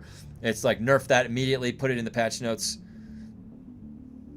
Somebody was allowed to eat 2 of the toxic pills and stack, and was it Burberry wasn't able to poison them, right? Dude, let us stack them. Let us eat a whole bottle of those damn pills. Who cares? Make us immune to poison. Address issues when loot spawned too quickly. What?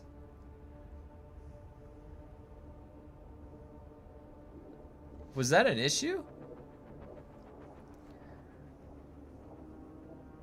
Was this actually an issue?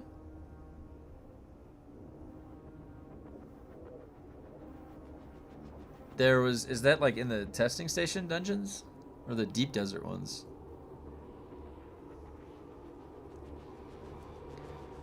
It's 20 mil H for 5 pills. Maybe stacking them isn't the best idea.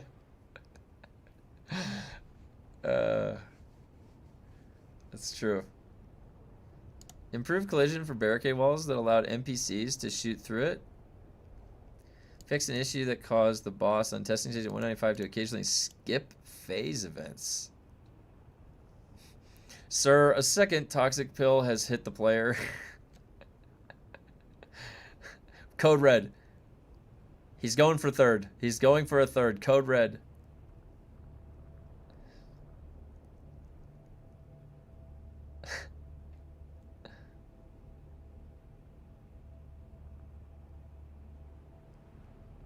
This patch is for the live server tomorrow.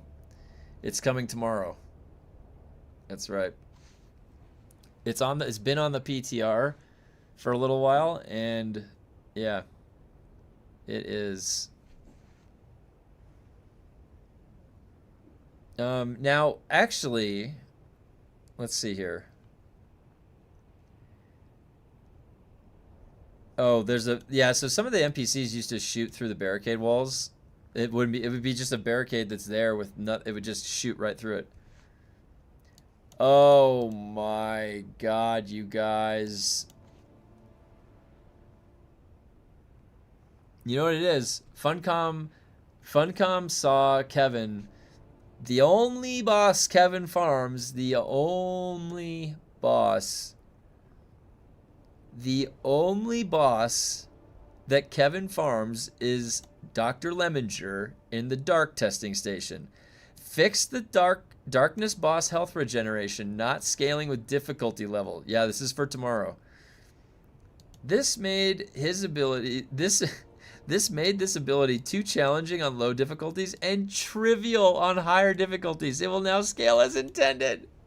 They buffed Lemminger on higher difficulties. He's gonna scale his HP is gonna regenerate back like crazy.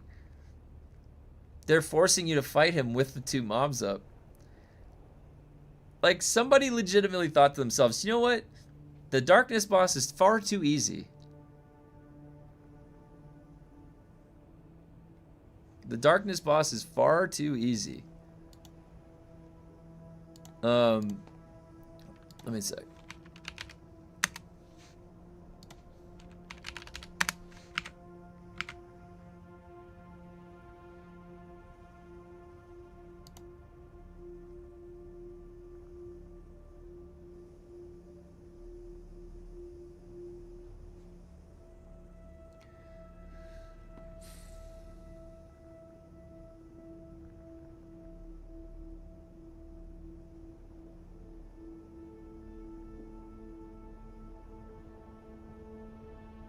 I do not understand. OBS is acting up big time today. Sorry, guys. The internet connection's fine on my end. It just looks like it's a connection error with YouTube and OBS. So if you see a little lag every once in a while, that's what it is. Just compel him and deal with the mobs. No, I mean, I don't have an issue with it. I just said they're buffing him. I just thought it was funny. I thought it was funny. They're buffing him. Okay. Fixed an issue where dungeon difficulty was not properly. Oh yeah, so they're fixing the group buff, the group bug. They are fixing the group queuing into the testing stations bug. This one right here, improved action queuing of abilities. This I was interested in.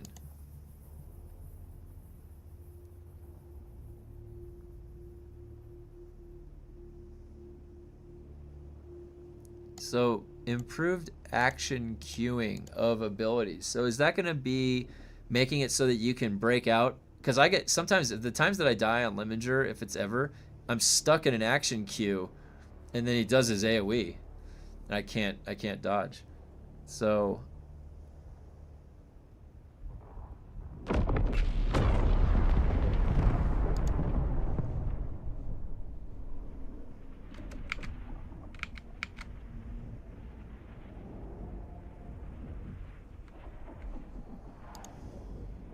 improved action queuing of abilities. This might be a good one.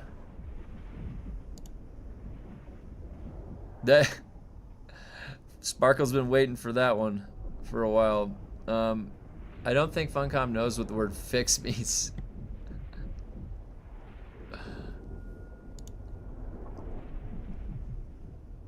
World building. Addressed an issue where players could get to an unintended area of the Broodworks map. Really?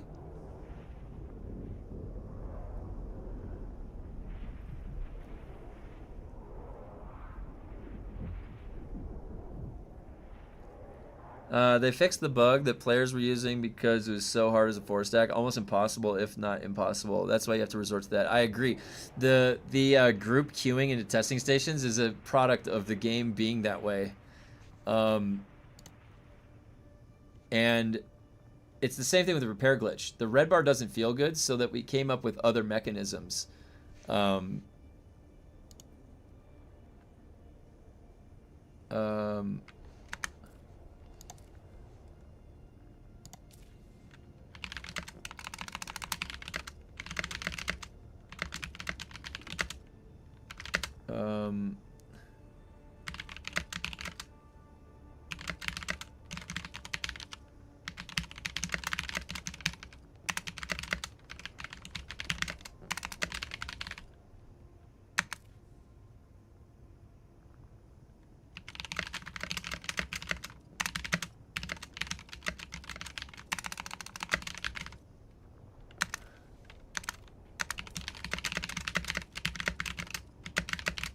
All right, so sorry about that.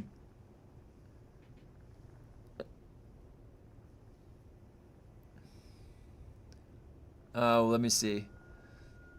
They should also reduce the number of mobs in the dungeons so the groups have an incentive to run them.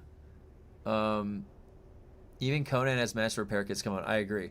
Yeah, so what I was going to say, guys, is that in a normal like MMO, think about in World of Warcraft, if I were to go take my survival hunter and I'm like, I'm going to go solo a mythic dungeon, how far do you think I'd get in on the mythic dungeon, right? I would die on the very first pack, probably. What do I have to do? I have to group up. I have to group up to kill anything. To progress in, to kill the boss, I have to group up. Grouping up makes it possible. It also makes it easier as a group, because go look at when you're solo. You get overwhelmed and you die. It's designed that way. The way that they designed these dungeons is different. It doesn't follow the normal structure and that intuition that it's too hard to do solo. I need to group up to achieve this. Instead, they look at it like, we're going to tailor it for all experiences. So if you're solo, you can go in solo and we're going to tune it to that difficulty. Now, if you want to group up, that's going to be too easy. So we're going to make it harder for you. Because otherwise, what? What's the otherwise? That's what they were afraid of. They were afraid of allowing the way that the structure usually follows in MMOs. Like where you group up to go do the hard content. And again, yes, you're right. That takes the Trinity. That takes the healer, tank, DPS combo. You're right. That's why and we were coming up with Souk Doctor ideas on this stuff, but that's beside the point right now. In this game, it's reverse. It's when you group up together and the challenge increases based on the number of party members. It's almost following like Diablo, right? Diablo does that. And if you're on P8, 8 players in Diablo, and you're not on the right build or the right class, you can't go solo. You'll get overwhelmed, right? So it's the same type of thing.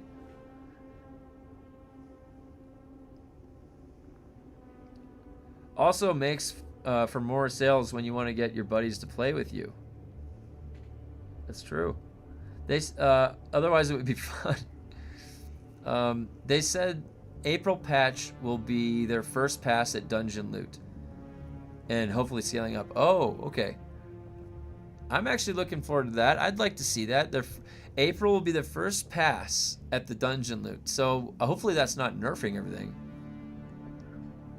Are they going to nerf everything? Are they going to descale the values to lower values? And so we've been used to certain values, and now we're going to have to get used to lower values. It should be easier with more players. I agree. It can still be challenging.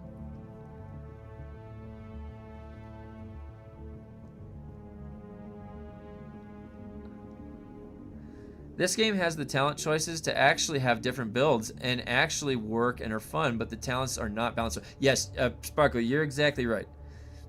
This game has the potential framework already here for multiple different builds. You could have a guy waiting off, if this one shot in PvP, for sure, you would have somebody that's using that. If this killed everybody in the room, you would have kamikaze builds. If these actually did pretty good tick damage, one of the strongest builds that you could have on the outdoor then would be poisoning people with scaling poison, right? Wouldn't you say? You would immediately make the Mentat tree really threatening, right? Just by balancing this right here correctly. Turning Stunner into no stamina and you can't break the stun. Imagine that. Imagine Stunner short circuits everything and you can't break out of the stun. Then that would make this so good.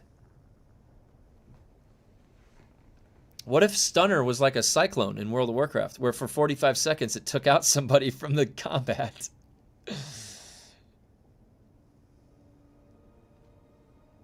I don't have high hopes. I don't either, to be honest. I don't know what to expect. I honestly am showing up to see how gnarly they either break it or like maybe accidentally get it right. It's like I can't stop looking at it, you know, like I just have to see what's gonna happen. I'm so damn curious now at this. I'm so far in. Somebody said yesterday it was Stockholm Syndrome.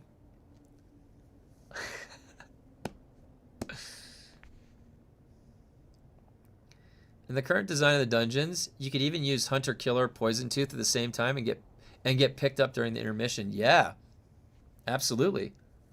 That would be an interesting one. You could set. I think that a lot of the interesting stuff might come out of the Mentat tree if they actually get it right. I feel like let me see what Veldov said. I feel like before first PvE focus change, NPCs in the dungeons were basically furniture. Other players were the challenge in DD testing stations. Now they have to rethink everything while live. Yes, that's another great point. Absolutely. Train wreck anticipation. Yeah, you can't stop watching the wreck. Yeah. That might be maybe that's what it is psychologically. That could be right. The Dune world is what keeps me logging in. I still can't believe I get to fly. Yeah, I mean, look at this. This is cool. Wait, yeah, this is really cool. I love just coming out and sitting. Look, I got my little chill base I just put up, you know? I love this game from like the survival, the sci-fi, the aesthetics, the Dune world, right? Like I love this Dune world. It has been so much fun for me to play in this game. It really has. And if my critiques seem overly negative sometimes, it's because like this game could be just like 100 times better too. It not only could be this good, it could be like multiplicatively better, right? I feel like it could. So why wouldn't I want to talk about that? You know, like you're playing a game that you enjoy, and then you're thinking about the fact that it could be better. So I think that's the nature, and like very few games I think where you play it and you're like, I'm fully satisfied. You know what? Doesn't need anything else. This is good. Someone gifted me a membership. Thank you. Oh, hey, Tyler Douglas. Awesome. Yeah, that was probably Grumpy earlier. I think Grumpy had the gifted sub donations. Grumpy has been a great member of the community. It's a buffet of gorgeous. Yeah. It really is. And honestly, the scale is like, don't you guys think the scale is fun? Because like, look at how high up I am. The scale, right? Like, this is something about it, man. Just spelunking around, being able to go where I need to. Flying around like this. This is a huge, I always said it for Destiny and Destiny 2. The verticality, the Z-axis glide added a lot for me to that game. It made you think about the puzzles and the layout on a different scale. And so this game has the scale down really well. It's like megalophobia. We're approaching that. Armored Core 6 had megalophobia size scale. Dark Tide has megalophobia scale. This game is getting there. It's on the road to that. We joked about it yesterday. This game is a very promising beta build. Yeah, I agree. I agree completely. This is probably one of the most promising beta builds. I would love for them to get all of the fixes done. It's really, honestly, there's no better case, to be honest, of a game needing about 1 year, about one more year in the oven, cooking, with valid player testing going on in closed beta and all of that stuff. Basically, what's happening right now when we're playing the game. And I think that if the game had another year, because look at where we're at. They've spent so much time fixing everything. This whole past 9 months, 10 months, whatever it's been. Imagine if they launched the game and they didn't need 9 months of fixing, and all of that 9 months is going to developing new content, new inventions of your ideas, of your creativity. We really haven't felt that.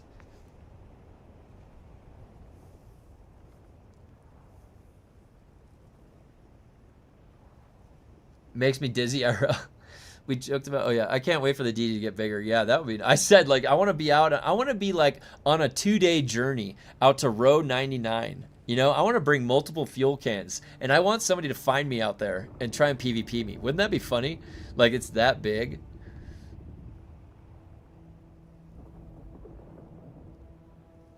It's early access, it's obvious. I can't believe how close to done I am with it. Yeah.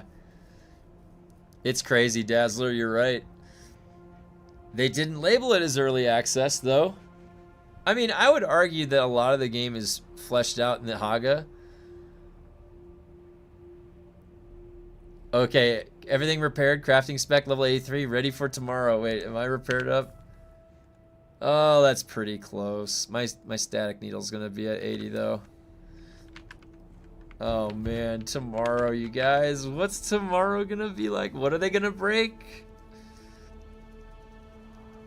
You know what this reminds me of?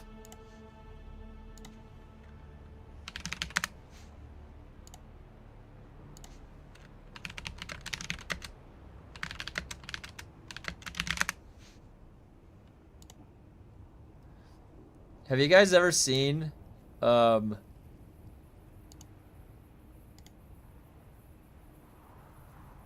this?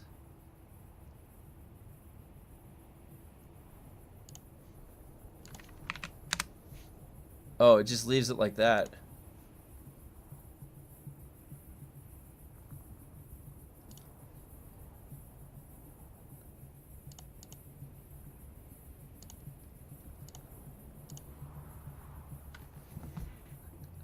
I love this meme. Do you guys know this part from Willy Wonka where he goes into the weird tunnel and he's like, where are we going? Nobody knows.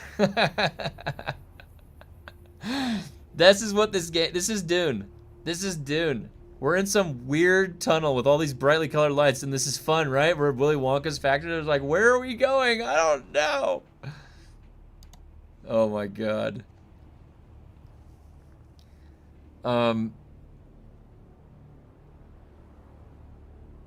Compared to a lot of other MMOs, the map is kind of small, so there's definitely room for expansion. Yeah, I agree. Official Fremen survival mode is in your 99 row DD. That would be so... Dude, first person to survive the week out in row 99. That would be so cool. I'm not even a PvPer for the most part. All the story stuff has been fine, but DD was killed by players having nothing specific to do beyond farming and killing. Yeah, I mean, if you remember when WoW Vanilla... Originally, there was not even like an honor kill when you first would kill somebody, so there was no point until they added that, like in a couple weeks or a month or whatever in. So imagine that. Imagine it's like WoW back in the very early vanilla stage when you don't even get a tally of a kill count, like an honor kill. So that's what we've had this whole time for 9 months in this game. It's got PvP, but there is no registry of your kills, of your successes, of your like achievements. There is nothing. You have no clue, and because of that, there's nothing to do. There is literally no point unless you're going to take that inventory of spice from somebody directly, and how often is that what's happening? Thopters made the Haga map even smaller. Yeah, and I honestly liked the progression in getting that Thopter, but dude, you're right. The survival of the game completely disappears when you get the Thopter. And my biggest risk to survival is disconnecting from the internet or having a power outage. That is the biggest threat to my survival in Dune Awakening. I think the next DLC will make or break. Remember that all DLCs so far, a lot of people... Oh. Wait, do we have to buy the next one? So we only got 3, right? We just got 3 for free on that pass. So is the next one, do we have to buy it?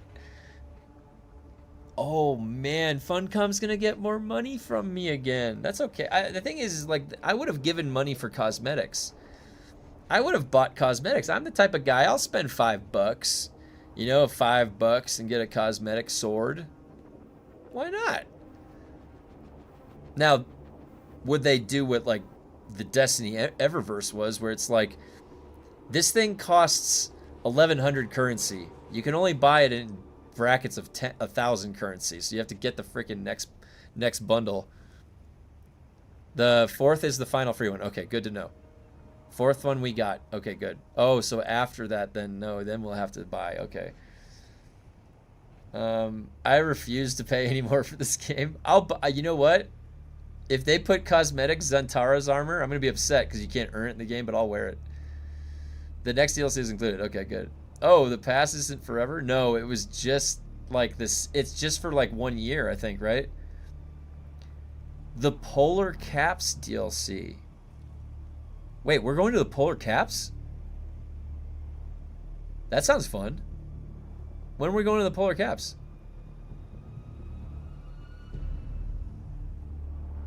Why am I here? Do I like the game or not? Or maybe that's somebody in chat. Of course I love the game. I love this game. I'm trying to provide feedback to make it better. My last comment on your video was deleted. Oh, no. Let me check. Hold on.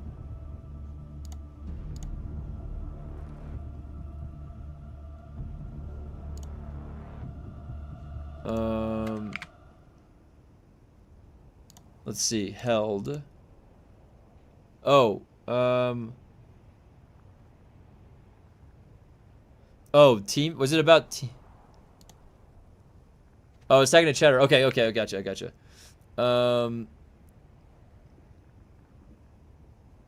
Let me look.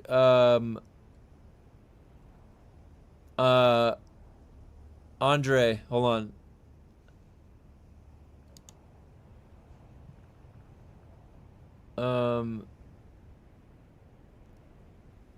No, I don't see. So Andre, all of the moderation happens automatically, and I'll go look and see if anything gets held. So if you guys notice any comments of yours that don't go through, just let me know, and I'll just go check and see if anything's held. Because I can't even remember the last time that I have myself deleted or hid a comment. It's all been the automatic moderation. So if there is anything, yeah, it was probably YouTube. Also, if you posted a link, I don't get to see like the links. If there's a link, if you want to post me a link, post it in the Discord, because there's no issues posting a link in the Discord. But for some reason, YouTube just is really strict, and I've tried tooling with it on the back end, and I just can't figure out where that is. Oh, maybe on mobile too. Yeah, if that's Dazzler might have an idea with that. That happened to me in one of your videos. The comment was randomly deleted. Yeah, definitely, it's not me. And I could show you guys. I've like, yeah, of course. I honestly like. I'll allow the negative comments too. I like. Yeah, no, thanks, Dazzler. We don't see links here either. Okay. Wait, can I post? I can post links, right? Do you see a link that I post? Like if I were to post the patch notes, do you guys see this link? Did I post that link? Let's see if it comes up in my chat. Oh yeah, okay, so I can post a link. Okay. All right. The AI bot got offended. Yeah, OG Chopper. That definitely wasn't me. So it was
Sorry about that.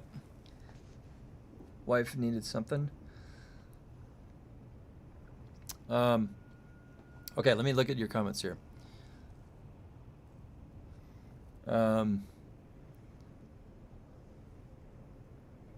If you want, I can repeat the comment here. Yeah, go ahead.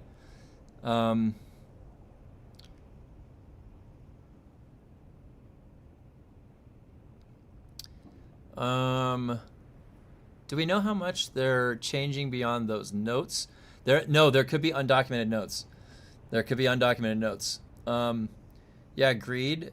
Spending money for bad content is something I do, but the value per hour in a game like Dune is so high that I don't mind paying for good DLCs. That's true. That's true.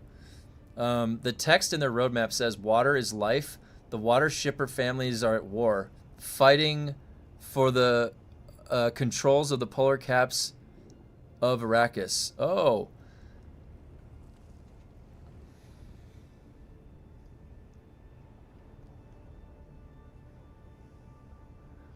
Interesting. So that would be really cool to go to a ice place, go in like an ice cave. I think that'd be cool.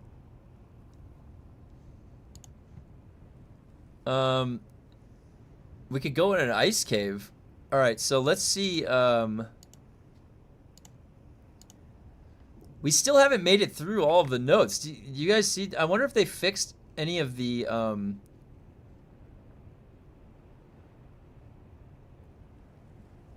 right here.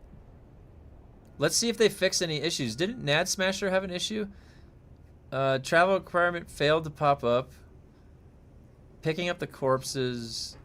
Fix an issue where some players will not be able to complete that. I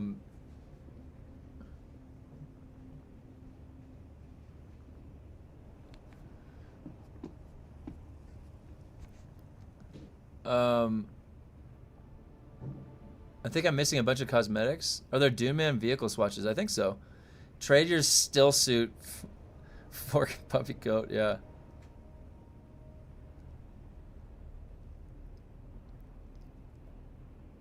No, this is for tomorrow. This is on the PTC, but it's for tomorrow.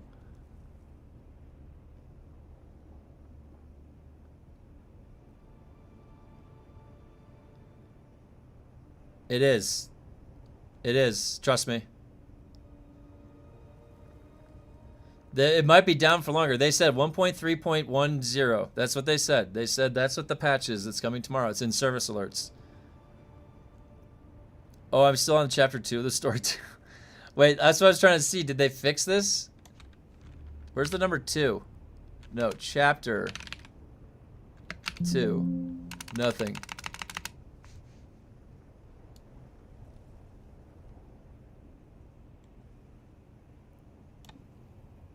Fix an issue where some players would not complete. Oh, is this it? Wait, is this the one? Right here? Enter the secret chamber? Footsteps of the Fremen? Is that the one or no? New Dune map. Ice World, dude. I used to play pump shotgun on Ice World back in Counter-Strike days. That was my practicing grounds. I used to come out of there with 20-0. 20-0 on pump shotgun Ice World. Undefeated.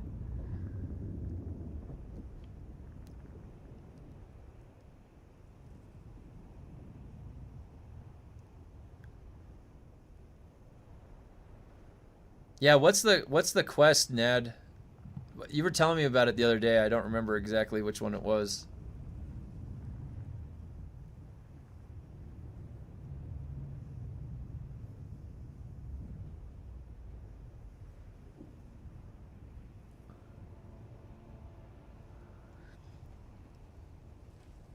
Yeah, let them know, Ned. Fix an edge case where players were unable to complete Poisoned Spice. That's good. Address issues where... I loved Ice World. Oh yeah, Pool Day. Auto shot. Oh my god, the auto shotgun. Yeah. Those are the days. Remember the bunny hop servers? I used to play on a bunny hop server once in a while. I used to be able to, with the op, get all the way behind everybody and just take it. I used to knife people with the bunny hop servers. No, it's the Wanusian Faithful quest. The one fetch quest at the dinner where you search like 8 corpses. Oh, I think he said that he left and he can't go back in. Right? Before completing it, you left.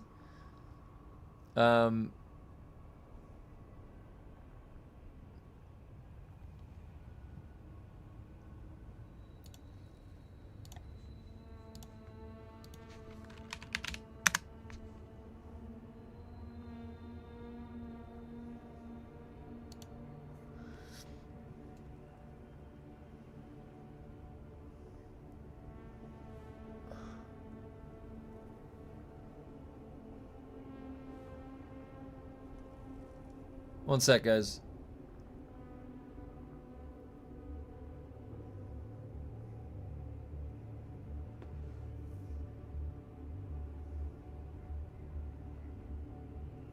I do not understand what is going on with OBS today.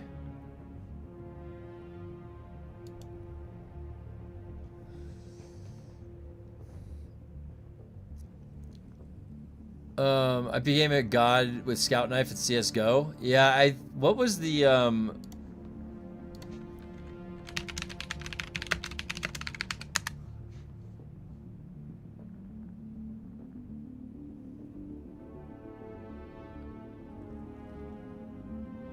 what was the Counter-Strike from 2002?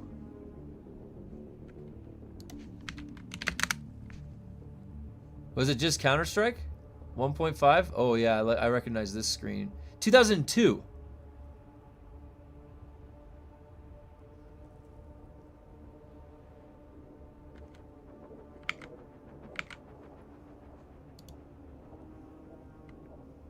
Oh my god, this was the one.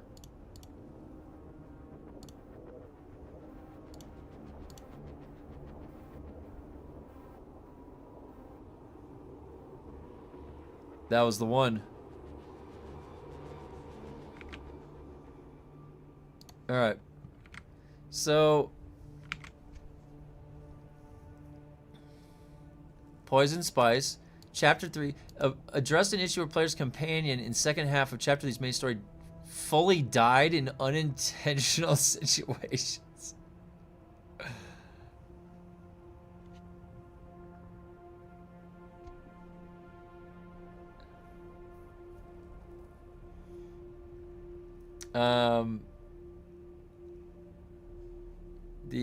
The B-Hop servers on Iceworld D2 were fun. Do you guys remember the Warcraft mod for Counter-Strike that made it so that you could level up, and then you had that one like grenade you could throw that just killed the whole team? That was so fun. Yeah, I'll be replaying absolutely everything before the patch. Yeah. Hey, I posted a message in your Discord in the IRL section. If you have the time and inclination, I'd be happy to read.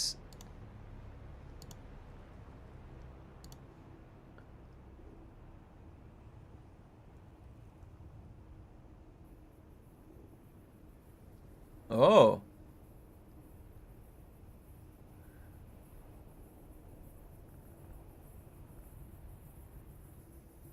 Interesting. Cool. Yeah, I'll take a look a little bit later. Thanks. All right. So thank you, Andre. I'll take a look at it. CS 1.3 to 1.5. Okay, that's what it was. Weird. Normally the second chapter would be the first DLC because the second part of the story. I think 1.3 was the last one with B-Hop. Yeah, and that was the same time frame that Dota. Remember there was like a Dota mod. That was the first time I ever played Dota for it was a Warcraft 3 mod. And that was a lot of fun. All right. So Fixed an issue where players didn't receive Planet Touch's capstone. Fixed multiple issues. Deep Desert Landsred. Well, there's even more. Landsred personal will now grant Duraluminum tier Tarl. I started on CS Source, played a lot of Source Zombies. Oh, yeah, those were fun. The modded... that was the day, man. Those were back in the day. That was so much fun. Fixed an issue with Rock Islands. Oh, you can't go under the mesh now. Remove the sand blocking the entrance. Okay.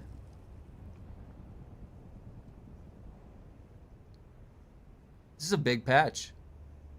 There's a lot of stuff in here. Vehicle map markers. Oh, these are all fixes. So fixed. Look at all these fixes.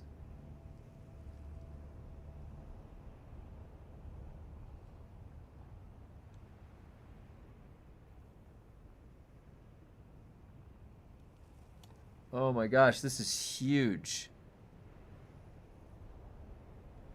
This is gigantic, you guys. Look at all this. Dota in Warcraft 3 Frozen Throne. That's right. Yeah. That was so fun. Because I worked at a LAN center when I was down at UC Irvine, down in Southern California. There's a LAN center right on campus. And actually Blizzard headquarters is right there too. And the community of people that was there at that LAN center where I worked we had the beta copies of World of Warcraft there when it released, because when I was back in college was when World of Warcraft released. I was in college 2001 to 2005, and then I went back to college in 2007 to 2009. So in 2001 to 2005, World of Warcraft came out in 2004, I think. So the land...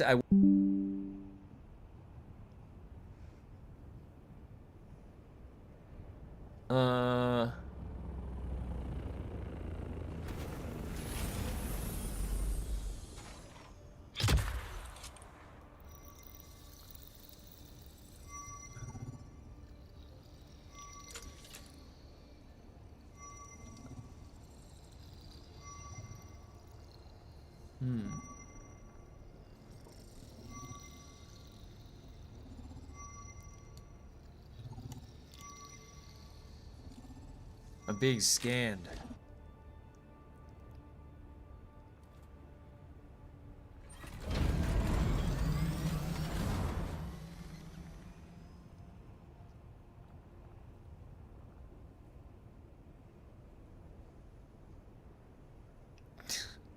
Some of these fixes. Fix an issue would make the Overseer door look half open when it was first. Oh, well, look at this. Mesh clipping for the armor. Mesh clipping for the breeches.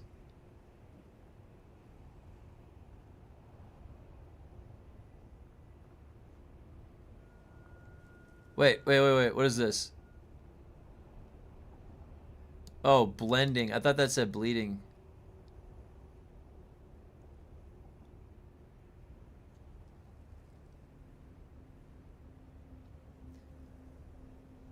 Updated emissive materials on thermal lanterns.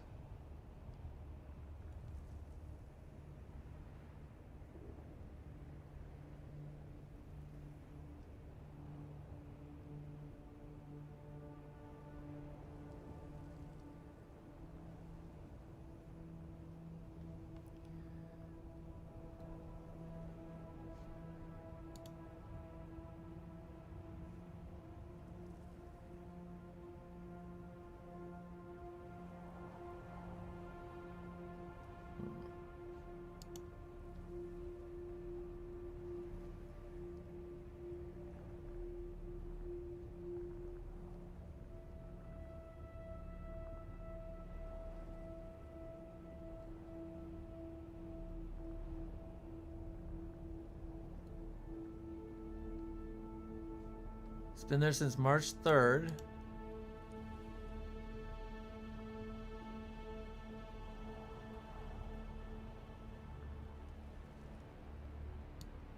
Hey, what's up, Lafu?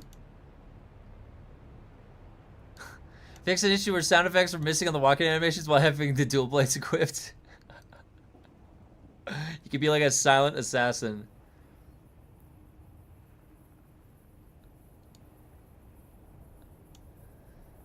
All right, well.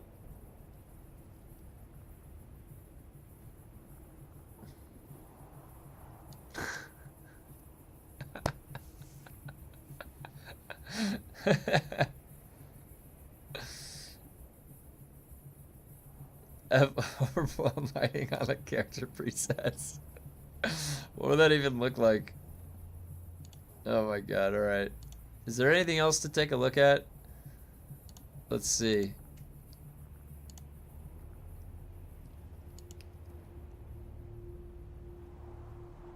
Just old enough to hit the LAN centers in that era. Was one in SoCal called Matrix Gaming Lounge and Wired Games. Was one of the best 2 LAN centers in my era. A lot of fun growing up. Oh yeah, SoCal. So you're SoCal too. I was down in Irvine, Newport Beach, that area. And a lot of my friends were from Costa Mesa. That was my stomping ground.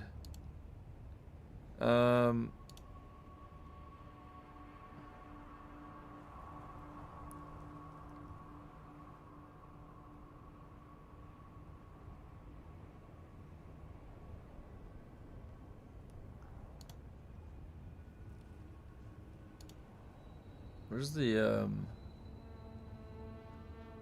thumbs up?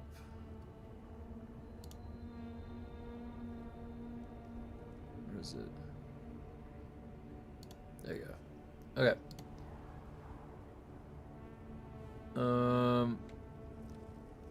Yeah, it's gonna be a really big patch, and I'm a little bit nervous that something's gonna break. This is one of the biggest patches I've ever seen. Like, this is gonna have a ton of stuff that can go wrong, I'm sure. So this should be really interesting. Oh man, I'm excited. All right, I'm excited. You think they'll fix this? You don't think they'll fix the Michael Jackson?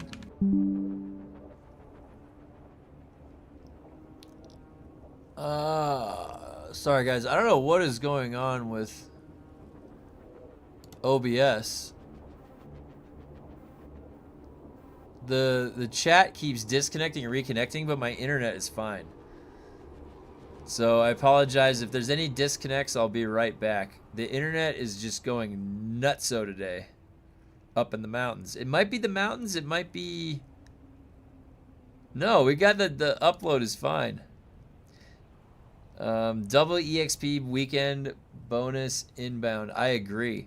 I agree. There we go. Now it's working.